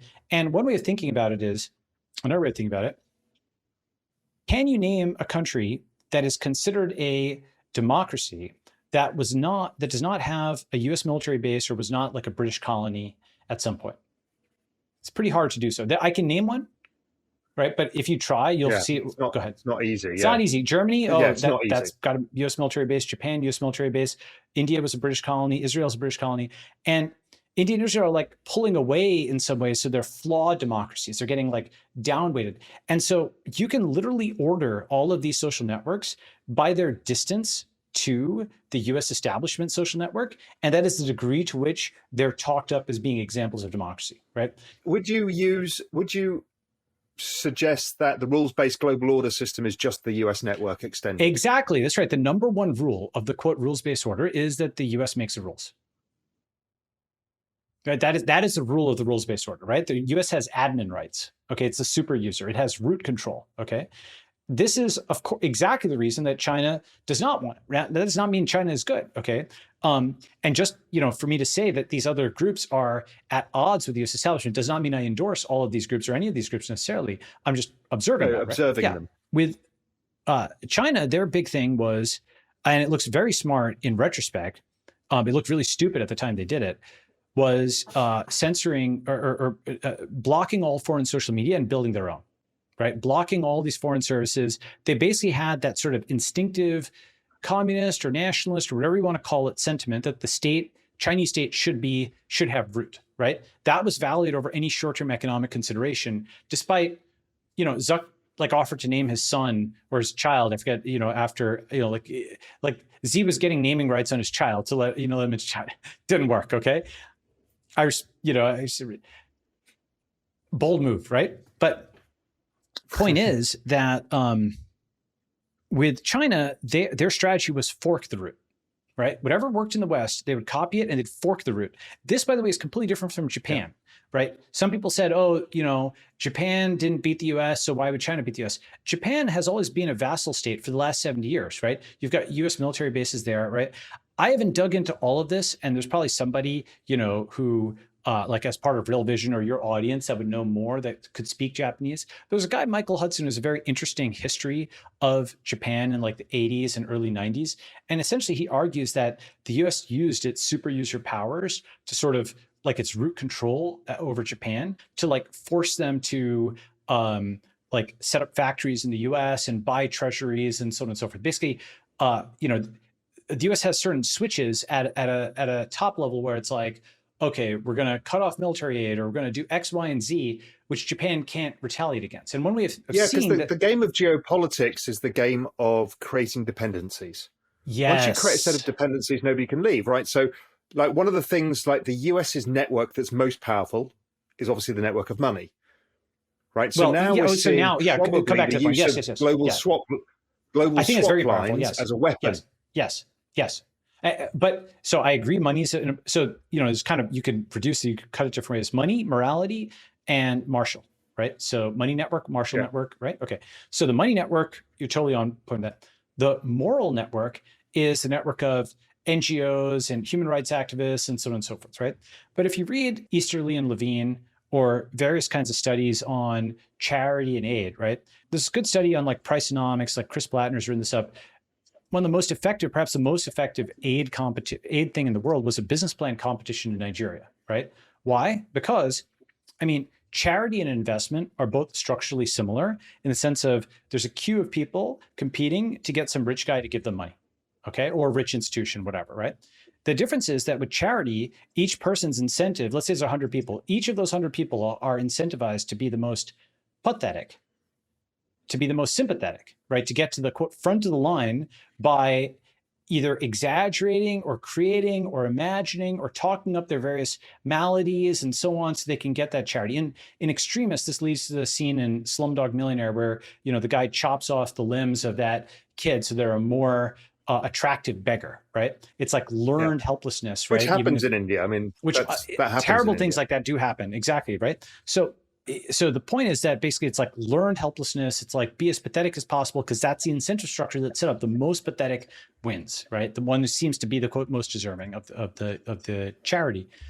Conversely, with investment, if you have those 100 people and they're competing for venture capital, right? It's a completely different dynamic. They're all competing to be the strongest, fake it till you make it, right? And if you think about like there's one kind of instant bio which stresses that somebody is depressed and bipolar and they're a victim of this and that other group, right? That's the charity, that's a woke bio, right? The tech bio is I have 2 degrees from MIT and I founded a company at this, and it's like the insta brag, right? So This is like the narrative of marginalization, and this is the narrative of just execution. Okay, and I could probably come up with like a better kind of thing, but the woke and tech narratives are the narrative for winning the charity game and winning the investment game, and they're just totally different if you think about them. It's literally just like self-abasement and self-actualization, just totally different. Okay, here's the thing: is in the charity model, those 100, and what I'm talking about, by the way, is organized charity, as opposed to like, people talk about institutional religion as opposed to like personal religion, right? Institutionalized charity, I'm not talking about you see your neighbor and they're down in their luck and you help them out. That's good because you have local information on the situation. The neighbor is not malingering. And you probably have an ROI is measurable. Yeah, and even if you don't have an ROI, if that guy is genuinely down on his luck and you know them and they're not a malingerer, they're not like a professional victim and so on, of course, you have local knowledge, you can go and help them out. It's a tough time, lightning hit their house. Of course, you're going to go and get a bucket and throw fire. Okay, right? That's different, okay? Institutionalized charity is grants and forms and all that type of stuff, which we're familiar with, the NGO industrial complex that creates dependency. Investment creates independency, okay? Because those 100 guys, even if only one of them gets the investment, the other 99, it's like running a 400 meters around the track. Even if you don't win the medal, the other 99, at least they get a workout. They were strengthened through the process. They made one more sale. They closed one more deal. They shipped one more product to try to get this investment. They didn't. You know what? They're stronger as a function of it. They've leveled up. This is a strengthening process. Yeah. And so the same money, that same $1,000 or $100,000 or $1 million that you give out, these two processes, this one creates dependency and gains status. This one creates independency and gains money. Okay. It's like these dual ways of looking at the world. Now, the thing about this is, the dependency thing, just to really put a point on it, like the only true charity is actually investment. Why? Because let's say there's some person, you haven't met them, they're homeless on the street. Okay, are you going to give them 1% of net worth, 2%, 50? If you gave them, most people aren't going to give them 1% of net worth. Okay, that's already like a showstopper. I've never been able to find a single person who says they believe in global equality, et cetera, who'd give 50% of the net worth to some random person. That would be a blow for global equality, but they don't actually want to do it, right? Because charity decelerates. The closer that guy rises to them, the more they feel, hey, I was working here and they weren't, I want to give them like some drips to make myself feel good, but I'm not actually going to lift them up. It's very difficult to lift up another human being. They need to have their own independent lift, right? So what they get are pets, right? That's what the NGO industrial complex is, or was, in India, in Africa, in South America. They wanted pets, right? This was like Sally Struthers, if you remember her in like the 80s, treated Indians as pets, okay? Because, they're starving and I'm like the white savior, coming in, petting them, right? The alternative is to treat them as human beings and do a manly handshake or a personly handshake, whatever. And, now you're doing a deal with them and you're investing in their business. And now you treat them like a human being where, obviously, of course, they might make a mistake or something, but you expect them to lift themselves just as you will lift yourself. And both parties work to get that business off the ground. And so investment actually also crucially allows that person to potentially surpass you. Okay. As one very famous example, when Thiel invested in Zuckerberg, both got richer as a function of that, but Zuck became much richer than Thiel. Thiel started out richer than Zuck, invested in him.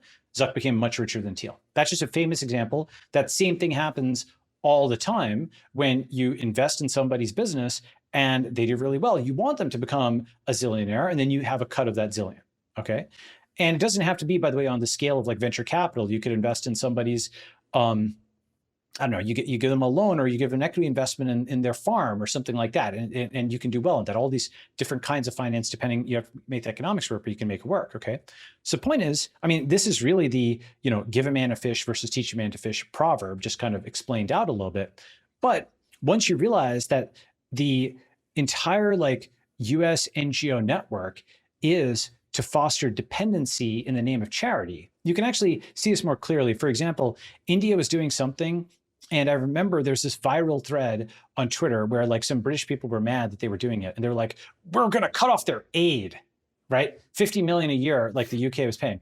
And Indians laughed for two reasons. First is it showed that charity was actually a hook, right? To keep them as pets.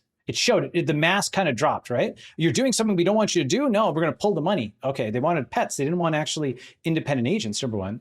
And number two, $50 million. That's lol. Keep it, Britain. India doesn't need it.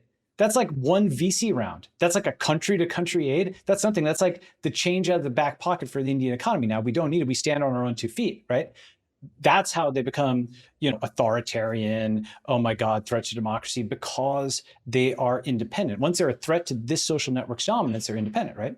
So applying this filter though, which is kind of interesting, the fundamental thing the point I'm making is communism is not about like, seizures of farms or the revolt of the proletariat, whatever the Chinese Communist Party says it is. Democracy is whatever the US establishment says it is, no matter how much surveillance invasions they do. And if the other guy wins an election they don't like and does everything, that's still a threat to democracy, right? Okay. Once we understand this, that it's actually particularism in the name of universalism, right? Communism, democracy, these are nominally universalist ideologies, but they actually serve a particularist tribe, which is, the CCP and the US establishment respectively. That's like a totally different filter on the world. And it's got a lot of predictive value, because just like I mentioned that graph you can make of China and the Chinese establishment, you can literally parse Twitter and make a social graph of the US establishment. And there's like some nodes that are very central and others that are more, marginal, and those that are at the border. And then those that have like some linkages in, but really would be their own thing. Okay. And then you start getting now what's happened to the US is it's actually got not one subgraph, but two. Right. So this brings us to a key concept of the network state. But hold on, before we get there, I just want to sum for people, because we're talking a lot of stuff. We established why crypto was the parallel financial system, was the foundation stone, along with the internet. We talked about some of the issues of the existing sovereign state. This is the FDA, how the incentive system is actually rigged against the ability for the state to move. And in fact, ideology, which is supposed to be universal, are not, they're particular. We didn't really cover digital ID enough. We kind of started it and didn't do it, but digital ID is another huge area. So I think digital ID is one, because it gives us sovereignty over our own identity. I think that's the essential point. And what that then unlocks is when you put all of these together, you end up with Web3, which is a broad term for the ability now to coalesce communities in large numbers with their own system of currency, value exchange, identity, and whether it's mythology, organizing set of principles, or whatever it may be. And that leads us into what seems to be a fourth turning moment, which is the rise of the network state. Right. So what's interesting Does that make sense? Is that roughly the right line of thought? I think that's right. I'd say, let me make one more kind of sum up comment on the last bit, and then let's go to these things. The concept of something that is particularist but looks universalist is like a common morph through history. When the Soviet Union was actually the dominant version of communism, basically communism was whatever the Soviet Union wanted it to be. And if communism meant that you were allied with the Nazis, which they were in 1939 to invade Poland together under Molotov-Ribbentrop, suddenly communism was pro-Nazism, right? For 2 years, it was pro-Nazism, right? So communism was whatever they wanted it to be. It could be the new economic policy, when Lenin allowed some capitalism, it could be the Red Terror, it's whatever they want it to be, right? Christianity under, Catholicism, the Holy Roman Empire, obviously, this is a long period of history and there's lots of different things that happened, but it was pretty plastic too, over 1,000 years, it went from being Christianity went from being the slave religion that overthrew the Roman Empire to the master religion that ran, the Catholic Church and the Holy Roman Empire, right? Like basically you had this oxymoronic thing of the Christian king, And so this concept of something that sounds universalist but is particularist is very useful, because you can just kind of people fool themselves and others with the words, right? But if you look at the actions, it's like in-group, out-group. Okay. And that in-group, out-group, today at least, we can think of it as subgraphs of a social network. This brings us to the concept of the networks and digital identity and the network state, right? This is the true map of the United States. It's a dis-United States. Yep. Okay. And there's basically 3 maps. The first map is of the US in 1861. And what you see is that the two sides in 1861 are physically and ideologically separated, both at the same time. Okay, so the Union and the Confederacy, and the thing we take for granted is that the geographical separation and the ideological separation coincide. Okay. Yeah. What that means is that the victory condition in that civil war was for the North to invade the South and take their capital. And then the South surrendered because, basically their communication structure, governance structure is all broken and they just gave up. Right. Okay. Now, if we go forward, 150 something years to the next figure, the 2016 election, 2020 election is very similar. But county by county, it's fractal. The blue and the red, as opposed to blue and the gray, are cheek by jowl in lots of different states. And so there's no physical invasion plan or battle that's possible. What you have is instead, when you're going to invade a cornfield in Nebraska or San Francisco, it's like, and even then it'd be 30% Democrat or 30% Republican. You can't actually wage a physical fight, right? But if you go forward one more, you now see that in the digital space, which is what we talked about earlier, right? In that second world that's being created alongside, that blue and the red are actually quite disjoint. That's very clear. That's the polarization that was allowable by the internet. The internet actually allowed the separation of political ideology and lack of centralization, right? It was accelerating even before the internet, right? But the internet accelerated. That is, say, it was happening, but the internet accelerated because cable news preceded the internet and the repeal of the Fairness Doctrine. Essentially, what happened by 1950 was like peak centralization, where it was like this massive centralizing force over many decades and centuries, mass media, mass production, telegraph, telephone, railroad, like that level of centralization. We sort of sometimes think of history as beginning in 1945, because the current era did, right? And people, if you ask them for the history of what happened before, they actually get pretty hazy. They're like, kind of Great Depression, Prohibition, then the Civil War, 1776. Okay, and then go back to like Christianity, right? They basically just don't have any, right, memory of that, right? But there's some really interesting incidents. For example, in the 1600s, it's a very important one. The Puritans, or the ancestors of what we now call the Puritans, the Roundheads, lost a battle in, what is today the United Kingdom, and they went out to the northeast of America and settled there in like the early 1600s. And the mid 1600s, the Roundheads and their allies beat the Cavaliers. And the Cavaliers came out to like the Virginia area in like 1640-ish, if I remember correctly. And so what happened was two different sides on a civil war migrated out to the US, set up colonies, and 200 years later, those same two groups got into another civil war. That gives a completely different lens on like the Civil War. People say, oh, it's state rights or it's slavery. No, maybe it's Roundhead versus Cavalier. It's like literally, that's like this insane thing where this group, these cultural, these like mind viruses or what have you, are just things that are just powerful things that just, we don't understand them fully yet. It's kind of like not fully understanding human biology. We don't fully understand human sociology. We're still at the phlogiston theory there, like the mind viruses that kind of like mass and move large groups of people, okay? And so these two groups are again kind of fighting now, right? Another 150 something years later.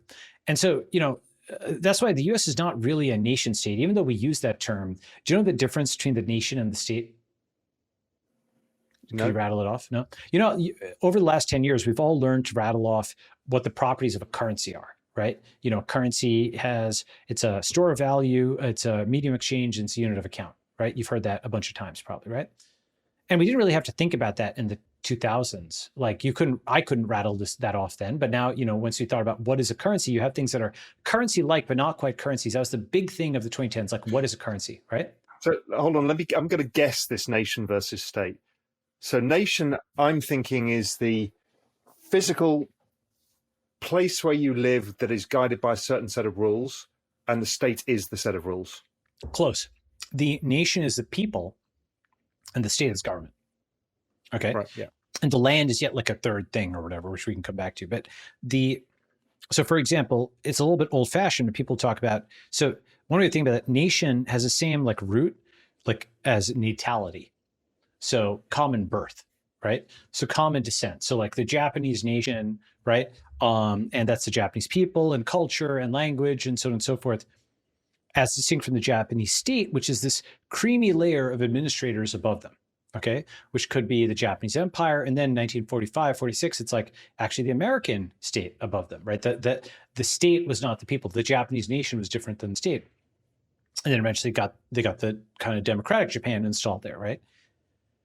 And, like somebody who lived in East Germany actually like lived under 4 different states, right? They were under Weimar and then the Nazis and then the East Germans. And if they lived long enough, they got to like German reunification, right? So like one very long life.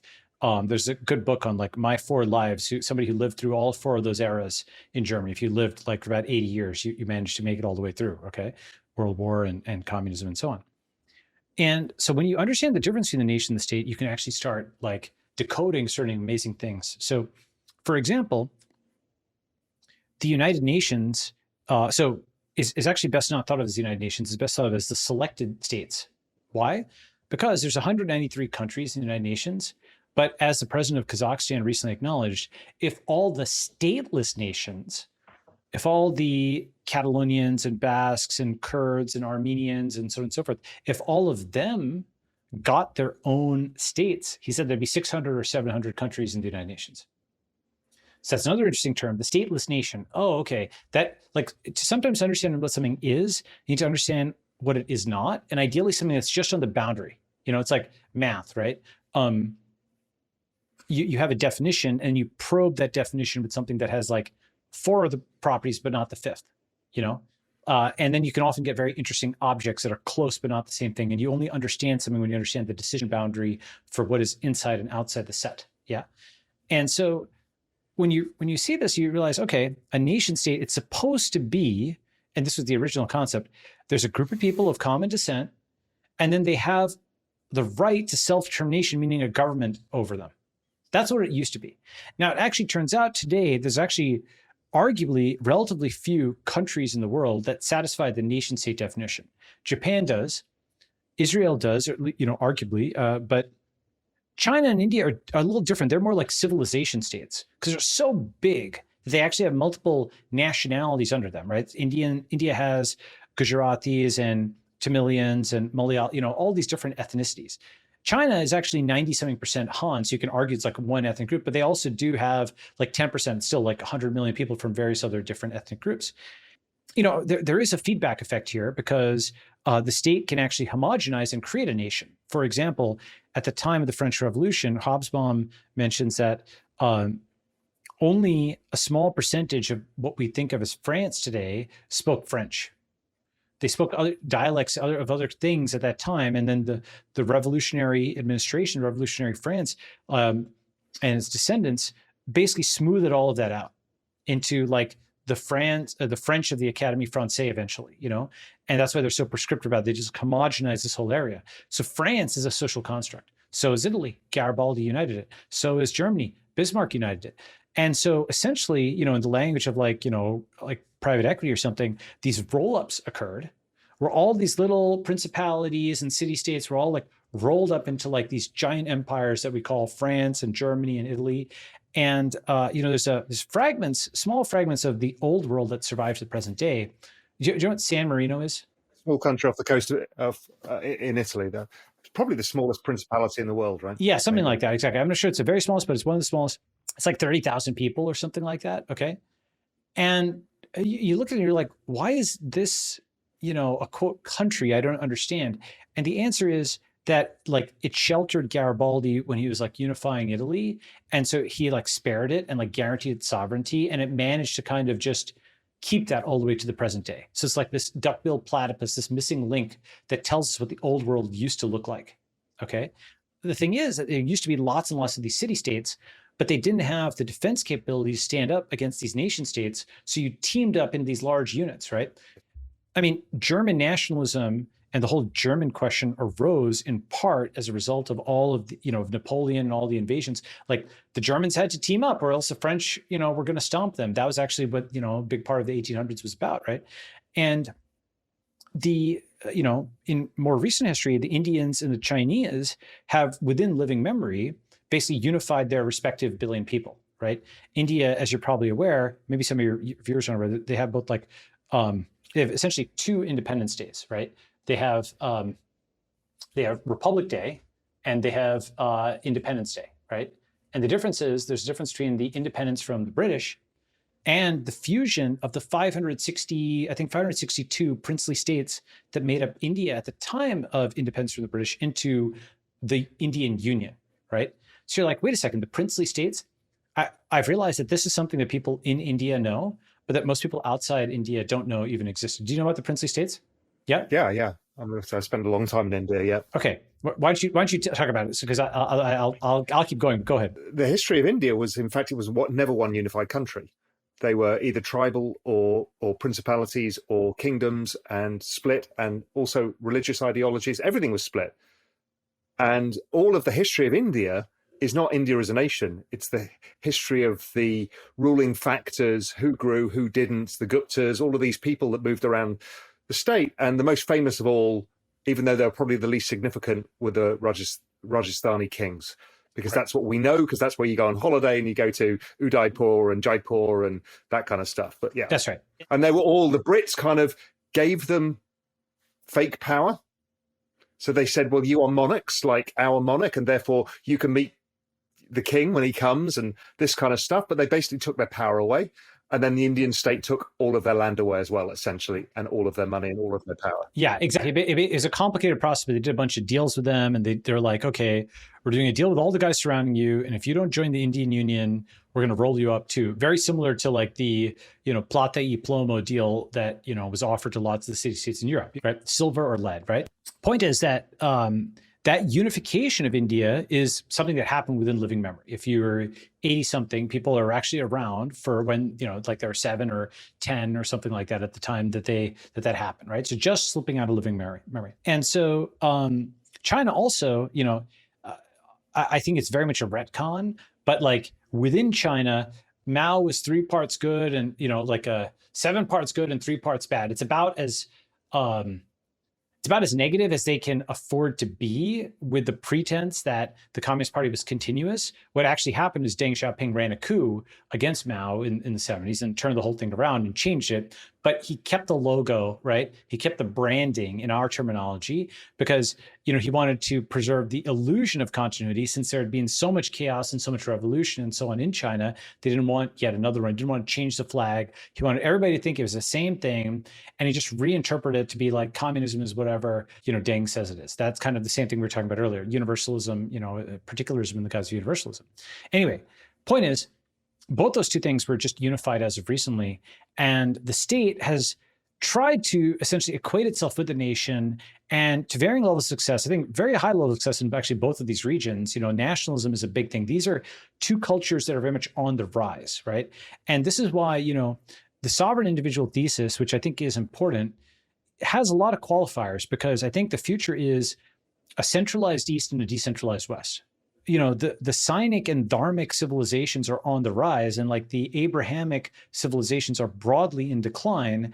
And, these are just like these gigantic cycles. And we just, when you learn enough history and you see these arcs, you're like, wow, this is this mega wave that I'm just in the middle of, when it was kind of going in the opposite direction, and we're at this turning of a lot of different things at the same time, right? The rise of India, the rise of China, relative decline of the West, rise of information technology, rise of artificial intelligence.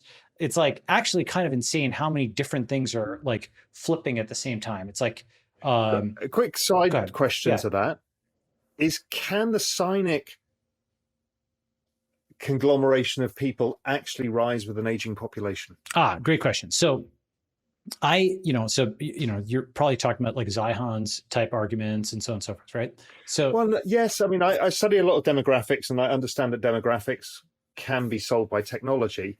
The question is will it? Because the Chinese state is so focused on the mass of the people, as opposed to solving it by technology. I don't know. Well, yeah. So what do I think about that? So without going too deep down another rabbit hole, but it's just something. It's a great question. So my short answer is robotics over demographics, right? Yeah. B, I think the whole thing is actually somewhat overstated, because hold on, let's just stop that a sec. I don't think most people understand. I took it for granted because I've been thinking about this for a long time. Robotics are demographics. Robotics need to understand. Yeah, so let me explain that. Robotics over demographics. What does that mean? That means like, well, no, robotics are demographics. Well, they are, as is AI. Yes, these are demographics. Yes, so because you can literally exactly, these are new people. It's new people. That's right. And so it's both, right? So robotics robotics are demographics are both different ways of expressing the fact that you can do more and more with fewer and fewer, or nowadays in the limit, zero people, right, with AI, right? And that just gives you a scaling that people just, they're not thinking about it because you weren't able to just crank up new people like that, right? Just to kind of think about what that curve looks like. 10 years ago, 12 guys, 14 guys did Instagram. I forget the exact number, but it was on that order. And Kodak had like 1,000x that number of people and went bankrupt. Okay. So lots of people is not necessarily an asset. It's more like a liability. It's mouths to feed. It's, folks who are stuck in old ways of doing things, right? It's just like, America's aircraft carriers are, we'll see, but like, it's a 1940s technology, literally 1940s technology. It's being upgraded and whatnot, but, drones and other things can hit it, and unmanned is better than manned. In any situation that you can do unmanned, it's usually better to do unmanned. Unmanned spaceflight, that's how space is doing it. Like unmanned warfare is easier to do for militaries that don't have, don't have a culture that's built around like a guy in the tank or a guy in the plane, right? What are we putting on screen? We're putting Top Gun on screen. That's the best-selling movie. People are like, yeah, fighter pilots. You know what that's equivalent of? It's like cheering some horseback movie before the start of World War I. Okay, like horseback cavalry. No, the point is to be like, if you're actually fighting to win, the point is. Interesting enough, in Top Gun, they even mention this. Oh, really? It's like this is the last hurrah of the fighter pilot, right? Because the drones win. Yeah, drones win, right? But the thing is that basically, so I haven't watched the movie yet or whatever, and look, it's not worth watching. But you know what the movie's about, yeah, right? Yeah, I'm not trying to be a buzzkill or anything. Like, look, I appreciate that nostalgia kind of thing as much as anybody else or whatever, but you have to sort of envision the future to be able to build it. And one of the biggest problems actually with a lot of cinema and so on, there's a key stolen base. Do you know what's in common among all these dystopian sci-fi things? Is the stolen base is they implicitly assume the present was like, okay, good enough, right?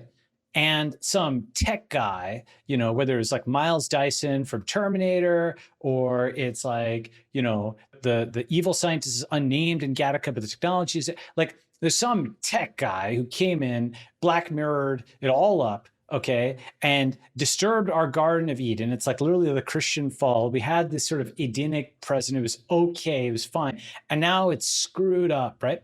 And so the stolen base is that the present is good. But the alternative kind of stories that I want to tell, and I think the different way of thinking about it is, what if it is the present that is dystopian, right? What if it's a present which has supply chain shortages and rising nationalism and anarchy? And it's also the helical structure you were talking about, right? It's not mean reversion. We're seeing this. It's a particularly prevalent narrative in the Republicans right now, and the Conservative Party in the UK, which is to go back to the 1950s. Yeah, exactly. That's right. And you want to kind of turn the clock all the way around, right? That's actually the smarter way of doing it, is identify the changes that are happening and figure out how to ride the lightning and pull it all the way through, right? And that's difficult to do, by the way. And it's just the kind of thing where it may be somebody who's placed in a certain way can do and see that, and others can't. Civilizations have a life cycle as well. It's like breathe in, breathe out, right? Like just like that. What's interesting now, to get us back into the network state, is once you have a group of people who have kind of a joint vision, it can get there without a single person getting it there. So this is complicated. I think you need both the founder and the community. You need both. I agree. Right? We can see it with some elements of cryptocurrency, and we've seen it with technology, open source technology, where it just kind of happens because the genie's out of the box and it sets the direction because it exists. Well, it's interesting. It's one of these things where it is true. There's something to the Victor Hugo concept of nothing can stop an idea whose time has come. There is something to that. Okay. But one way I reconcile this, is let's call it reconciling the great man theory of history with the impersonal forces theory of history. Okay, because there's kind of two different ways. So, it's great men, they steer it. No, it's impersonal forces. Anybody could have done it, right? Sort of a good natural experiment for resolving this is like, I'll give two arguments, but like the Newton-Leibniz argument. Okay, If there was somebody else who was doing the same thing at roughly the same time, you can argue that great man theory is less applicable because the idea was in the air, right? If it's something that basically nobody else was working on, and arguably Satoshi was like that, there wasn't anybody else who was shipped something just like Bitcoin around the same time. It took 5 years before Vitalik shipped Ethereum.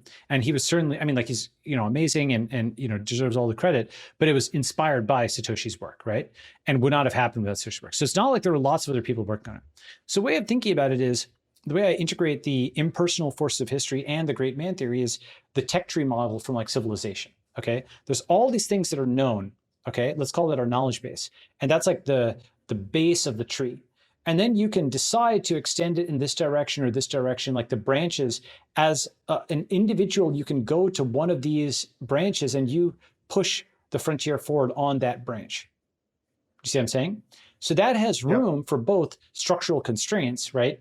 As great as Satoshi was, he wasn't going to invent internal combustion engines and mining and aviation and rocketry. He wasn't going to invent all that from scratch, right? He did need to stand on the shoulders of giants, right? Even Newton had to stand on the shoulders of giants, right? There's all of these prerequisites that existed before. That's like the base of the tech tree. But then you can choose to extend it in one direction. And that, I think, is sort of like the helical theory, where it acknowledges both points of view as legitimate and gives you an overall framework in which to see it that leads to interesting deductions, which is, it means, for example, that you can literally enumerate the tech tree. This is actually one of the things I do as an investor. I literally enumerate the tech tree for an area as much as I can, and I add to it. And I'm like, we should see a guy there. And then you hunt, and if you can't hunt, you incubate, right? And this is like a useful way of thinking. It's a little more like Thiel's model of the optimistic and determinate future. He has like, pessimistic, optimistic, indeterminate, determinate, like so, and there's 2 by 2, right? This is in a sense optimistic and determinate, but decentralized, where it's like, I know there should be a solution in this specific determined area, but I don't know exactly what it is. However, I have narrowed it down. I'm not searching the entire possible set. It's like, there's an identity thing that should look like this. And you write up a spec and you put it out into the world, and you're not just the idea guy, you're the idea plus capital guy, and then you see if you can fund it. Okay. So what's my point? Coming back up. So basically, can these things, these networks you ask, can they exist totally independent of, a founder? I think the founder's energy is needed to get them started. And then they can like that kind of pulls the Triforce together. And then they can sort of decay over time, but it might take a long time for them to decay. They still maintain some of the initial shape that the founder set, but eventually they don't resemble what that happened. Well, founder mythology generally needs to maintain. So the founding fathers is one of the mythology of the United States. They don't exist anymore, and they probably would not fit into the current present state, but it's a mythology that helps organize people. Same with Steve Jobs. He's now a mythology, and it still organizes people around. Mid-2020, the fact that George Washington statues and so on were all pulled down, right? That, and then yet 6 months later, the Capitol, so you have something where it's a little bit like the Soviet Union, where the Orthodox Church, was dying. Some of these big churches were like dynamited, blown up, turned into swimming pools, desecrated, to show that there was a new boss in town, like a new state. The state was respected, but not the cultural institutions, right?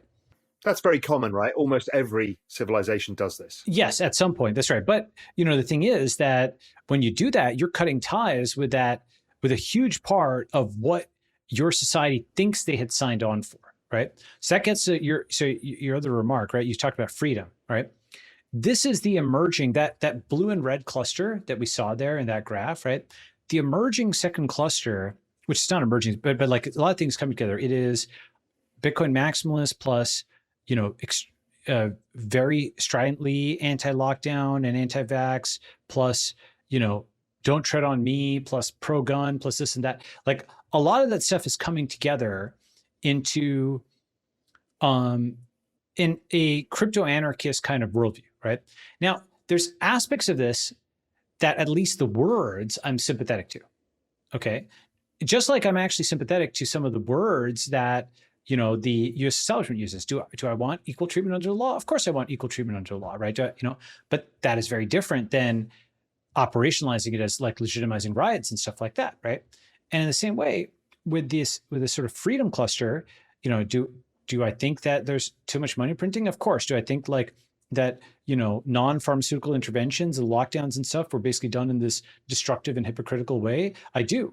In fact, actually, I think I tweeted at the very beginning of COVID on the potential severity of COVID, and it has killed like something like 7 million people worldwide. So it's one of these weird things where people want to either say it's not the Spanish flu. Fortunately, we didn't know it was not the Spanish flu at the beginning, but it's also not zero. But people kind of put it in this weird zone where they want to say it's either zero or infinity, and they just can't like say, okay, it's like one of the worst diseases we've had, but it's not the Spanish flu because in part we have the vaccines, right?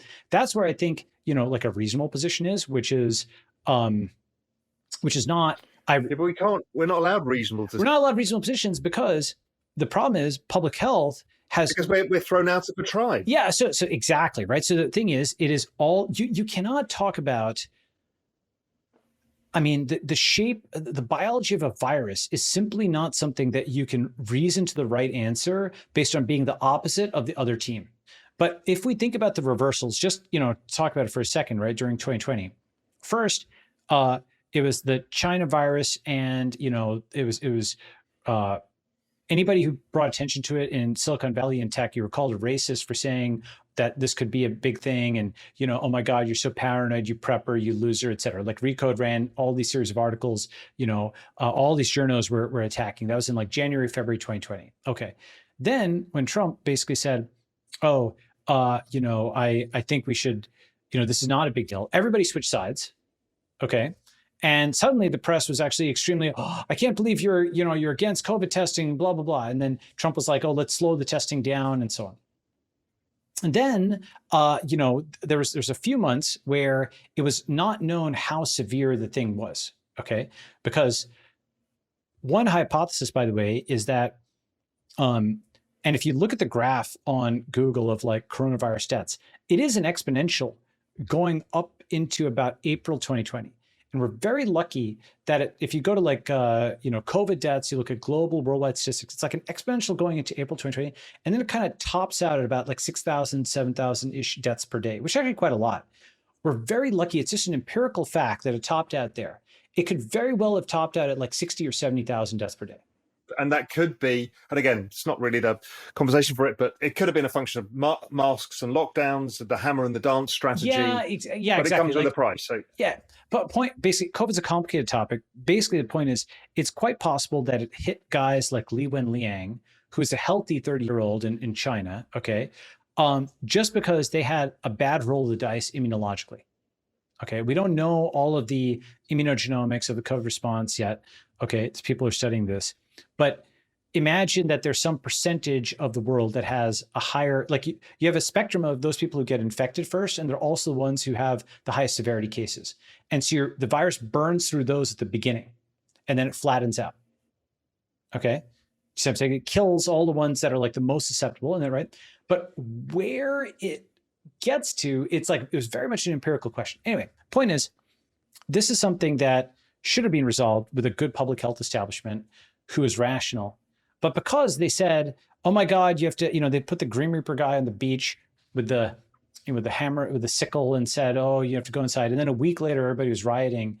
That essentially meant a whole group of people very justifiably lost complete trust in anything the government was saying on this, right? They just thought it was, they may not be able to understand virus biology or vaccines or what have you, but they could tell that this government was lying to them on everything else. So they're probably lying to them on this.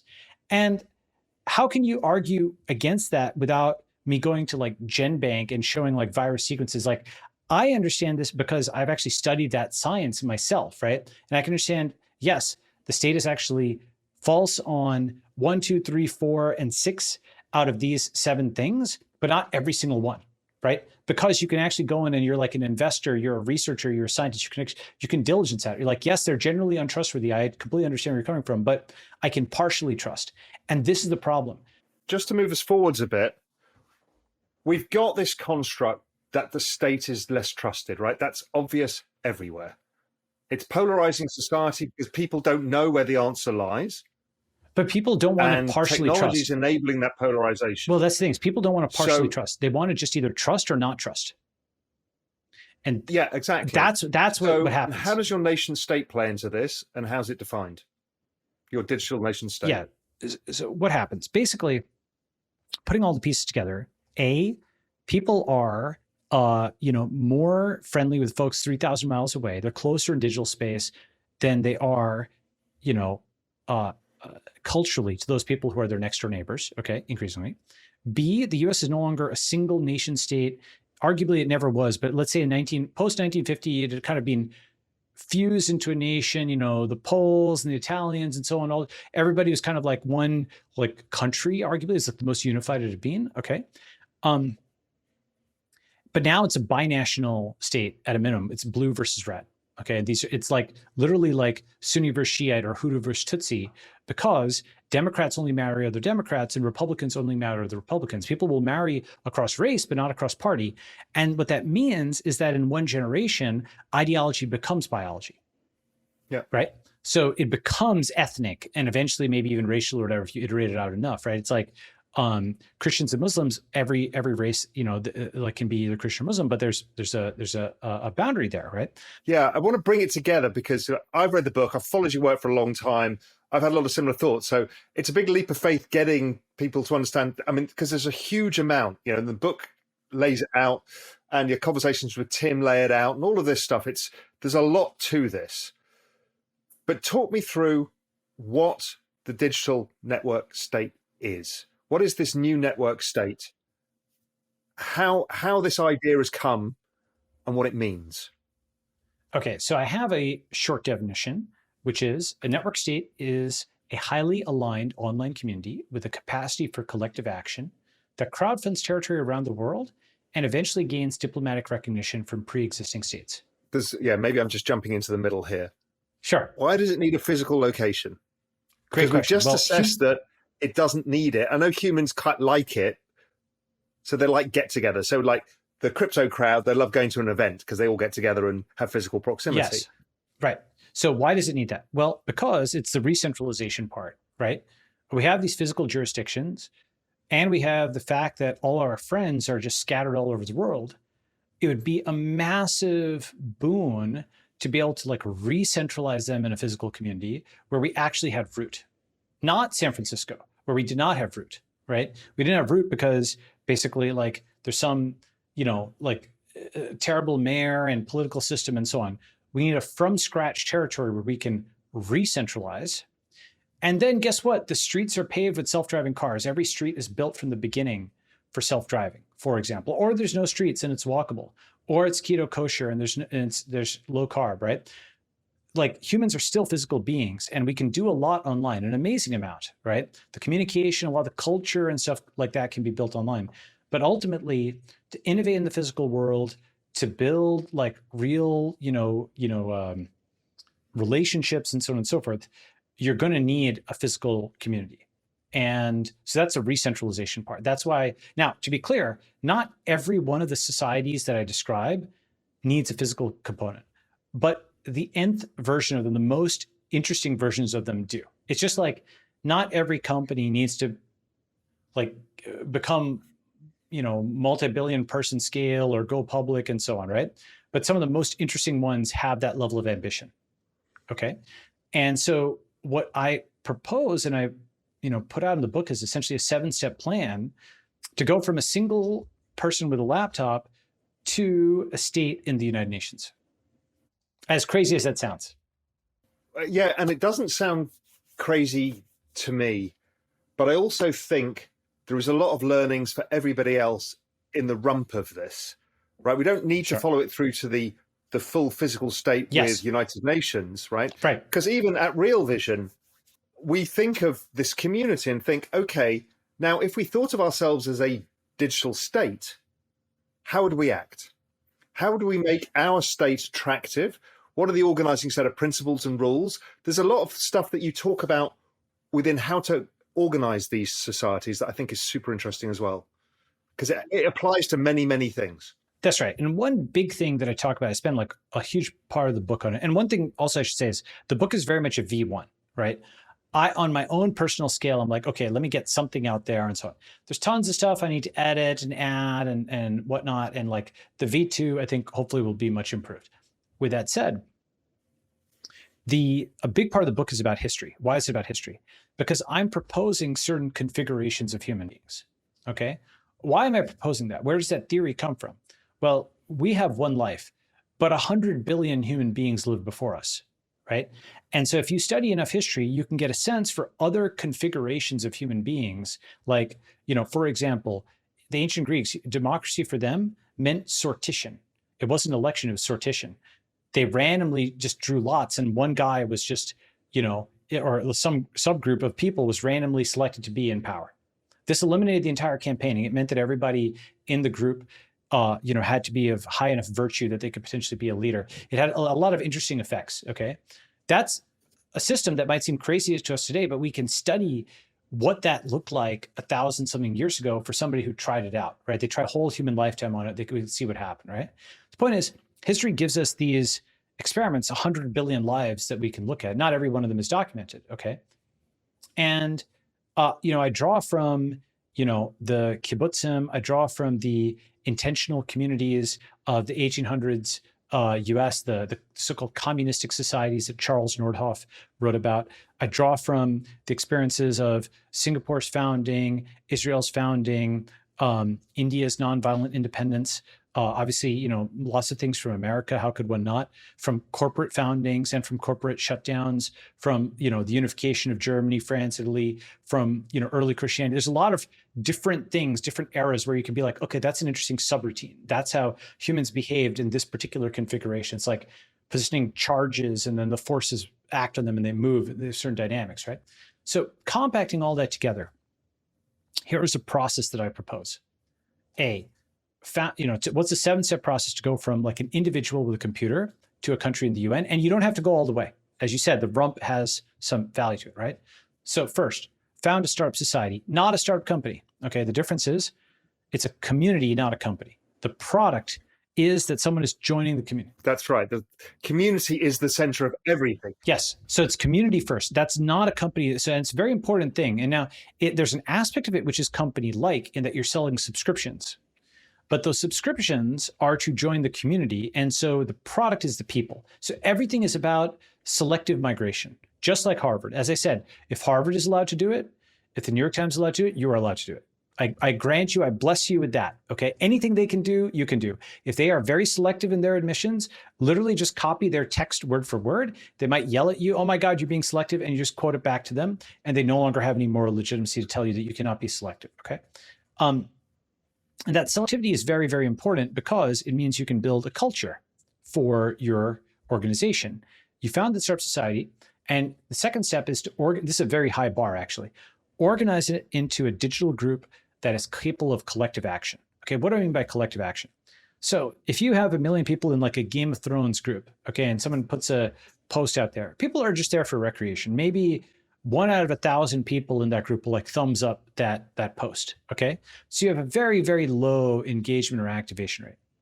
Collective action means that if you have 1,000-person group and you ask them to do something, all 1,000 of those people basically do it. Okay, it's more like a company where it's like, or like a military, or it's like a serious, like Habitat for Humanity, right? When you show up, you're there to work and actually there to put together a house or something. You're not there to just, lollygag around, right? And so capacity for collective action is actually like an insanely high bar. And what it means is, just a first order, okay?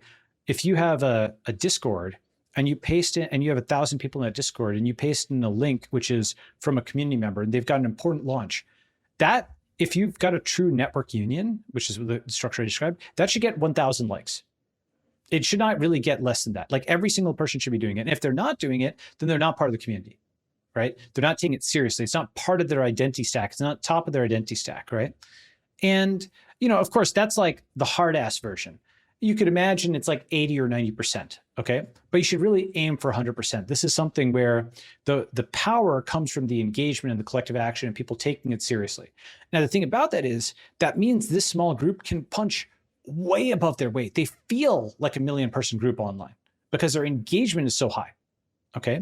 Collective action is the difference between heat and work. Okay. You know that, like in physics, right? Heat, like all over the place, right? Work is like force along a direction, right? And the thing about that is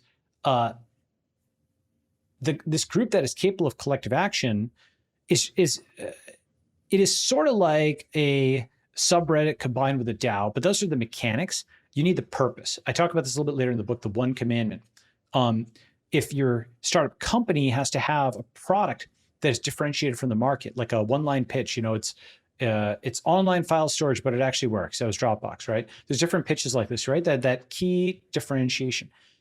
The differentiation of your startup community from society at large, I called it the one commandment, right? What is the thing that society at large thinks is bad that you think is good, or vice versa? And that is what you're recruiting people on the basis of. I gave an example of the book, like Digital Sabbath. Okay, we're offline 12 hours a day. Okay, just boom, all internet connection shuts off, right? Why? So you can be with your spouse. So you can be offline from 9 p.m. to 9 a.m. So you don't check email. So you have time to focus, so that your kids don't play video games all night, blah, blah. The community is giving you help with willpower, right? That's just like an example of the one commandment, okay? You're not saying, by the way, change all the other laws in society. You're saying change one thing at a time. Just like a startup company changes only one thing at a time. Why do I think this works? Again, this pulls from history. These intentional communities that worked had like a key focus, and they've recruited people on that focus, and they set aside all the other stupid political things because they were like not single issue voters, they were single issue movers. They moved to a jurisdiction on this basis, and that meant, because it was atop their identity, conflict got reduced. Everybody there now had something in common. They had all sacrificed and come here to build this ideal society together. So you've moved away from this fragmented society where the commonality is now decreased, and recreated societies where commonality is now the grounding basis. That's exactly right. That's right. And so you need that, I say this in the book, it's like a proposition is not a nation, but it can become one. Yeah. Right? So you're actually taking the proposition nation rhetoric and actually making it real. You're starting with a proposition, and the nation is the group of people who opt into that. It does not have to be a nation of common birth. It can be a nation of common values that eventually they'll intermarry and become a nation of common descent, okay? But it starts as a nation of these people who are just a nation of minds, Okay. So found a startup society, organize into a group of capable of collective action. If you can do that, and you can have it do 100 collective actions for 100 days, you're ahead of the game. That's amazing. If you're doing that, if you're close to that, I want to fund that, DM me, basically whatever it is. And a lot of these can be online only. Just give some more concrete examples. A guild, okay, for graphic designers or for electrical engineers, for data scientists. And you are accepted. The membership is very important. There's got to be common. You're accepted into this guild, and there's maybe an apprentice, another structure. And 99% of the time, what are you doing? You're posting in the guild on just, data science things, graphic design things, whatever it is, okay? 1% of the time, maybe somebody from the group is under social attack. They're being canceled. And then that is brought to the group leader, who assesses the situation, and they have some sort of pre-written rules of engagement, okay? They're not, if somebody literally went and, committed murder in broad daylight, okay, the community's, it's got something for that. It's like a true crime. But if it's, that they, I don't know, like they're just getting ganged up on for something stupid, you have like a pre-written set of rules. You have rule of law. And by that community's rule of law, the 999 people swarm out of that beehive to go and defend their guy who's under attack at that crucial moment, right? And now they've got cancellation insurance, right? So again, 99% of the time, this guild serves as just a professional organization that you'd want to join anyway, like IEEE or something like that, okay? The Institute for Electronics and Electrical Engineers, or ACM, or these professional societies used to exist. They've gotten all hollowed out of meaning. They now just become money grab email lists, basically. They don't have a real culture. So you could I'm saying the truth, right? So, the new IEEE, the new AMA, the new, where the people actually know each other. It's not just some random anonymous email list, okay? So you rebuild these guilds. This is actually the sort of voluntary society that, the French observer of the US, Tocqueville. Yeah, so Alexis de Tocqueville observed that one of the things that made America amazing at that time was this. Again, I'm taking a piece of history that worked. Americans just would get together and just make groups to do things, okay? They would just boom, like droplets coalescing to do things. Okay, they were the get things done people, and that's because there was no state to stop them from doing that, from making these volumes. And so online now we have the tools for that. We got Facebook groups, we got this, we got that. So you can find your culture, boom, join it, build something. Okay, so found a startup society, organize it into a group capable of collective action. Okay, again, there's a lot of history to draw on for this. You can look at the Boy Scouts, you can look at all these 1950s style organizations which worked at that time, and then figure out what the updated internet thing is, or you create something from scratch if you want and figure that out. Okay. Now, this itself, by the way, could be useful. This is a stopping place for many people. These guilds, those guilds alone are useful, okay? And we have, by the way, versions of this, like, many companies nowadays, like Figma has like a Figma community and so on. Like this stuff kind of exists. It just hasn't been thought of in a first-class way as the product itself necessarily, right? Okay.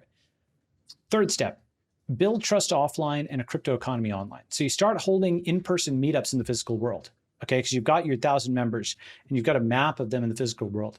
And once they've, met each other online enough, they start meeting up in person, okay?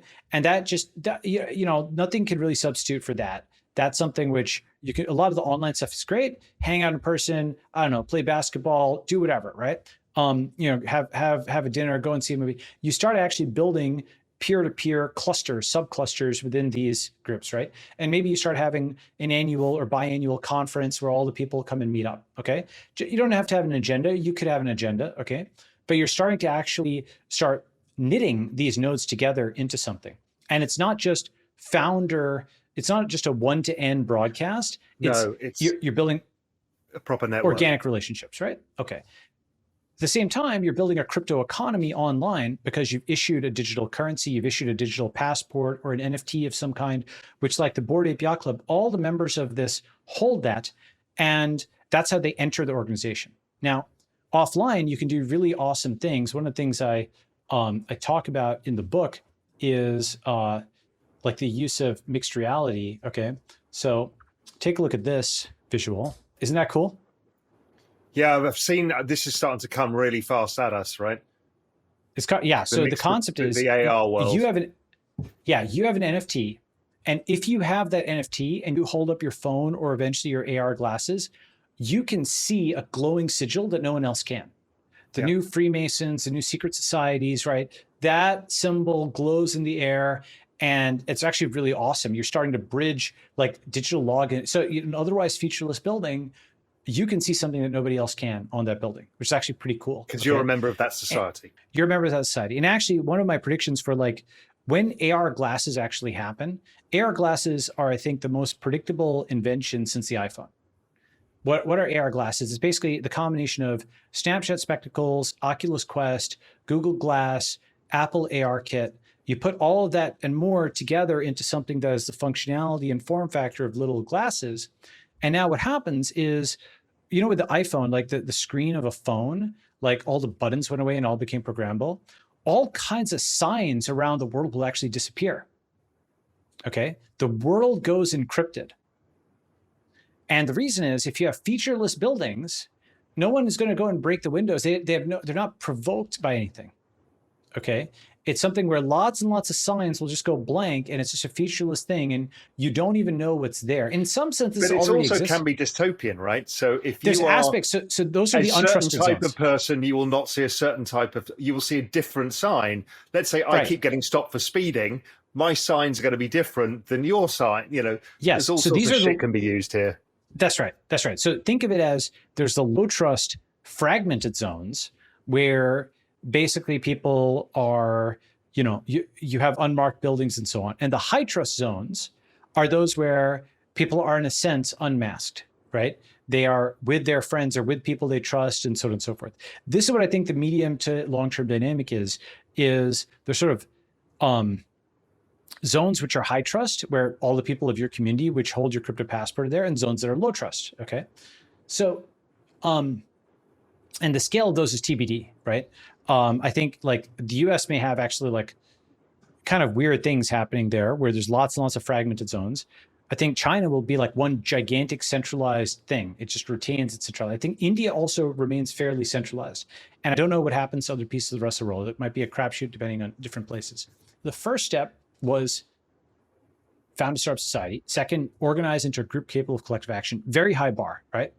Third, build trust offline and a crypto economy online. Okay, and so people are trading with each other, right? And one way of doing that, by the way, is like something where the members of the guild are investing time or they're investing capital.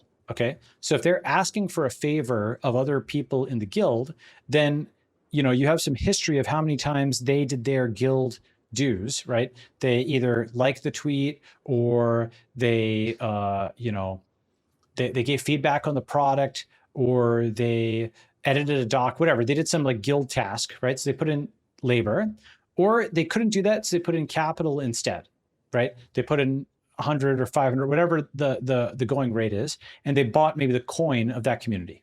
See what I'm saying? That coin is not meant necessarily to be $1 billion coin and blow the doors off. It's just meant to be like internal tracking for the community. It's not necessarily meant to be a profit center. Maybe it could become one, but at the beginning, it's just like karma and so on for within the community. Okay. So you're building trust offline and a crypto economy online. So you're building different kinds of links between these people. Okay. And this all takes time. You can't just do it overnight. It's something where everybody has to sort of build up these orientations, right? Or relationships. Now, once you have sufficient trust, you've got sufficient physical, community and so on, you start crowdfunding physical nodes. Okay. What that means is the collective action is no longer simply liking something. It is crowdfunding something together to live together. And those physical nodes, by the way, if you have 5 people in, the Kansas City area and 20 people in the San Diego area, the 5 people could get like a group house. The 20 people might get like 3 houses next to each other. Okay. And what do you get when you have 20 people of similar values next to each other? Well, you start getting network effects where, for example, you could drop off your kids, right, with a next door neighbor because you actually know them. Oh my God, right? How about that, right? You can, just go and knock and hang out. You can do a barbecue, whatever. They're actually your friends that live nearby. Not like, when I say next door, I don't mean like in the room. There's still some degree of house boundaries or whatever, right? But the point is, if everybody's within walking distance and they all know each other, you get network effects within the community. That's why you asked about the physicality. It's actually, if you had all the people on Real Vision in one town. It's interesting. We're about to do almost all of these things from we kind of have a mythology of who and why we exist. We kind of have an organizing set of principles, which we're working on. We're also introducing a system of currency. So we will have a tokenized network plus the value transfer internally. We've already got that. We're moving away from doing centralized events and doing decentralized events. So where the community organizes their own events at scale, so we can have events in 20 different cities all around the world at a fraction of the cost. We're doing that kind of element. And now we're thinking, we've got a bunch of offices in New York City, which nobody uses. So why don't we create a Real Vision community hub where people can go and work from there so they can be around like-minded people, which is the first step into creating physicality. Who knows? Maybe we can create a WeWork for Real Vision, which is a place where people can get together and network in a way that hasn't been done before, where we're not really at the center of it. We're just a service provided to the community. The one thing I would just say about that is, I actually, WeWork has gotten hit and people have yelled at. I respect Adam Newman for building a product that people actually use, regardless of whether it worked out financially and so on and so forth. It's a product people use, which, as you know, is a very high bar. You need a lot of polish to make it work, right? The one thing with WeWork is they did advertise themselves as a community, but they weren't really a community. They got it wrong. Because the issue is, community is not about like, coffee in a lounge and so on. Community is, I walk in and I can leave my laptop on the sofa and I know no one's going to take it, right? That's what a community, like, so when you're within a company, I mean, that's like one version. It's not the only version, right? But it's like when you're within a company, no one's going to like steal your laptop or whatever, right? Like basically why would something, right? That's like a high trust zone. Okay. Within your house, you put your thing down, someone's not going to like steal your laptop, right? When you put it down. Okay. In a friend's house, no one's going to steal it. That's like just one measure. Another measure is you can speak to a colleague and it's okay if somebody overhears. Whereas in a WeWork or a co-working space, like the lobby is untrusted space. There's like all these other startups or whatever there, and you have to like, let's go and huddle into a conference room, right? So it does not feel, in fact, it's like something where you're very conscious that it's not a community, right? It's a co-working space. It's basically like a noisy Starbucks. I mean, it's fine, okay, for what it is, but it is what it is. It's not a community. But if that co-working space had been, if they'd segregated, is like, here is the floor that does X. Here's crypto startups. And the people knew each other. Yeah. Then that's right. So the way you've got a chance of creating community. Then if you have a kind of organizing set of rules and maybe some mission or what you're all trying to do. That's right. And the way I would quantify this, like literally be quantitative, is you have those group of people on that floor, right? What does the social graph of them look like? If there's 7 people or 20 people, is it close to a densely connected subgraph? Like a complete graph, for example, is where every node is connected to every other node. Okay. So the ideal is that every single one of those 20 people knows the other 19. Okay. That's the ideal, right? And they've known them for a long time. That's a true community. The farther you get away from it, the less it is a community. And then eventually you get to 20 random people who none of whom know each other. Okay. And so literally you can quantify that, where you can like plot that on screen. You can pull their Twitter or whatever, and you could, maybe they have each other's email or contact information, boom. And it's kind of like, Stanford 20, 25 years ago, they used to decide, who lived together like freshman year. Okay. Like dorm mates, they'd have people coming in from, like the UK and South America, or whatever. And they'd be like, okay, these 2 people would get along well. It's kind of like matchmaking or something, right? Community matchmaking, you could help this along with software where the subgraphs of real vision that know each other would like be put on the same floors or whatever together, build a community that way, right? And now especially at least if there's, at a minimum, you need to have like one person that is within 1 or 2 people that knows everybody that can introduce each other. Those are your hubs, okay?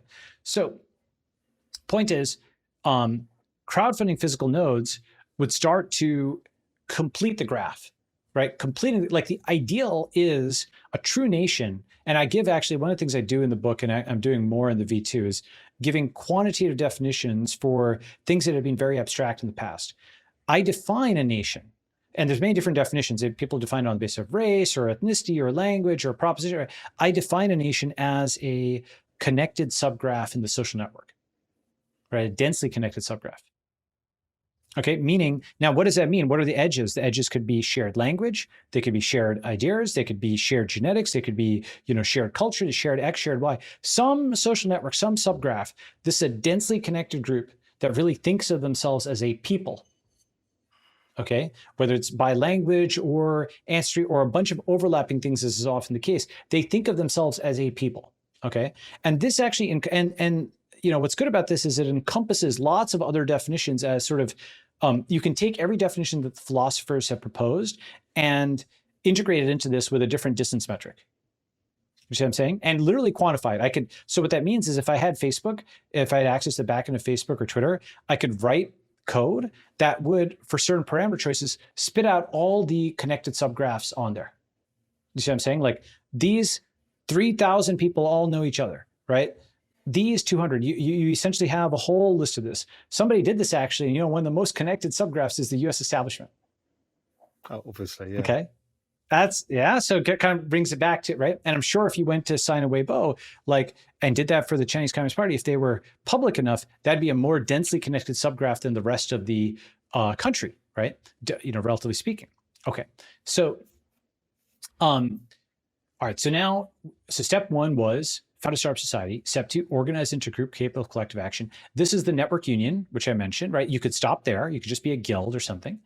Step 3 was build trust offline or crypto economy elements. Step 4, crowdfund physical nodes. Now, this gets you physicality, and now you can do new things. You can do the keto kosher thing that I mentioned. You can do the digital Sabbath. And if you have 1, 2, 5, 10, 100 such communities around the world, you now have 100 times 4 directions to expand. You can go northeast, south, and west in 100 different places. So you're not hemmed in by one stupid San Francisco building code. Oh, you know what? 73 of these places suck at building. The other 27 are great. We're going to expand there. And then people start to, because they know the other people from on. This is what all religions have done, right? I mean, the Catholic, the Christian not all, churches, but many religions have done this. Christianity has been amazingly good at this. Judaism has been pretty good. So you set up a synagogue or a church, you put it into a town, you bring the people together.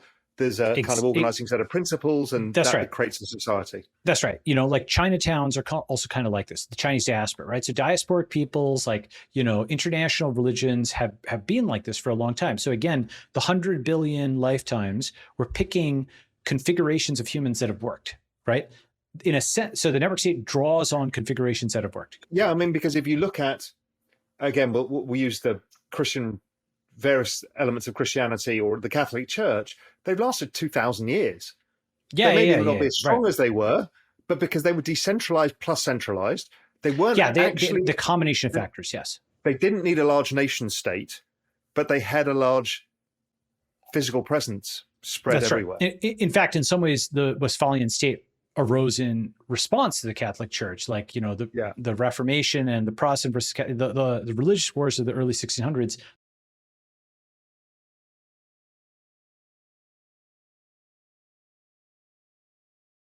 This is actually Back to the Future, where we're saying the transnational entities do have power within the states, right? So, okay, so then, so we crowdfund physical nodes, and now you can do cool things. There's lots of things you can do in the physical world that you can't do in the digital world. I mentioned Keto Kosher. I mentioned Digital Sabbath. Let me give you another one. Keeping Down with the Joneses. So a little catchy names for each of these things, right? What is Keeping Down with the Joneses? Those are nodes of a network archipelago that are optimized to minimize costs. Okay, so the viewers of Real Vision are mostly focused on upside, but if you also go and read subreddits which are interesting, like Lean Fire, right, or like Mr. Money Mustache or whatever, right, there's folks who are optimizing for minimizing cost, and that's actually also a good thing, and you could productize that. What does that mean? So you have a Keeping Down with the Joneses community where the status is not spending as much as possible, it's spending as little as possible. Okay. Yeah. And so the community, in an ethical way, of course. So, the community will, for example, do group buying, right? It will wear simple clothes. It will learn to sew, for example, if that's actually something that's better than getting new clothes. It will, do very careful product reviews and get like the best quality for value type stuff, right? And it will essentially help to control members' costs and give them negotiating leverage in perhaps a time of high inflation or what have you, right? And so that's like a good community that teaches self-control, that's valuable to people. It's also like relatively hard to do. And it's something where having a group of 10, 100, especially 1,000, 10,000 people in one locale, you start to have group buying power. And also what is interesting about this concept is the fact that your nationality is transferable. You can move easily, right? Between the nodes. Hard to be a US citizen and leave the United States, as everybody's learning. That's right. But in this, you've got your set of your currency, everything else. You can leave it all behind. You can move elsewhere. Now, okay, so now once we've got physicality, we can move towards getting international recognition. Now, whether the United Nations exists or not after this kind of fourth turning is a different issue. But there's a relevant, because a lot of the rules-based global order system will get overturned or rebuilt in whatever way it ends up being, right? Yep. And this, I think, your concept, is a big part of that fourth turning, which is how we recreate nation states away from the Westphalian model and the rules-based global order system. The final question I want to ask you. There's one thing there. Basically, I just want to make this one point. A critical step in between the network archipelago and diplomatic recognition is the on-chain census. Okay, so there's a GIF. There's an image I have. If you Google the network state in one image, okay, and then there's a GIF. If you go to thenetworkstate.com/networkstate.gif, okay, if you look at those two things, you'll see both a static and a dynamic version of how the network state builds out, and it's a large network archipelago that has like 1 million people around the world. It has hundreds of millions of dollars in annual income or billions of dollars in annual income. It has, millions of square meters of real estate around the world. So it's the size of a country. It's the same as the church. The church is recognized essentially as a nation state, right? It's a transnational state. Yes. That's right. Or it's exactly, the Vatican City is interesting because it's less, it is directive certainly of the Catholic churches around the world. It's less powerful than it used to be, obviously, right? But so exactly, you've got something where the global footprint of this thing is respected because it's got oomph, and most people don't know that About 30% of countries in the UN have less than 1 million people. About 60% have less than 10 million. So if you build a global group that holds territory, that has more than 1 million people, that has annual income, and that can tolerate the laughter, and people will mock it for years and years and years and years, right? People are still like, oh, crypto, blah blah. It's funny. Crypto is both not useful and threat to democracy. Just like Facebook was a fad and a bubble and so on, threat to democracy. It's both at the same time. The only consistency is the negativity, right? And that's the same for a lot of these emerging technologies. Point is, people will laugh at these startup societies for a long time, and that's actually part of the point. The more they laugh, it builds the in-group, kind of strength and solidarity. And eventually, that 1 million people, if they do good enough diplomacy, they will eventually get diplomatic recognition from some countries. The reason we can show this is Tuvalu, Colombia, they've done deals for their .tv and .co domains. Nevada negotiated with Tesla for the Gigafactory. Wyoming negotiated effectively with Ethereum, not like Ethereum directly, but the Ethereum network, they integrated with it for the DAO law.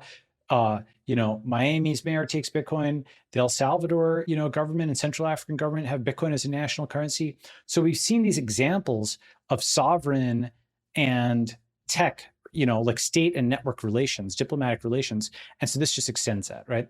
The census is this key part because it proves how big the thing is. The census was actually part of the US Constitution, and it was done every 10 years. We could do it every 10 seconds, frankly, but the problem is getting people to believe the numbers are real, and that's where some of the crypto oracle stuff and so on comes in. So the on-chain census turns out to be a big component for getting diplomatic recognition. Okay. The final thing, because I've got 4 minutes left, is space is going to play a part of this because there is no sovereignty. Yeah.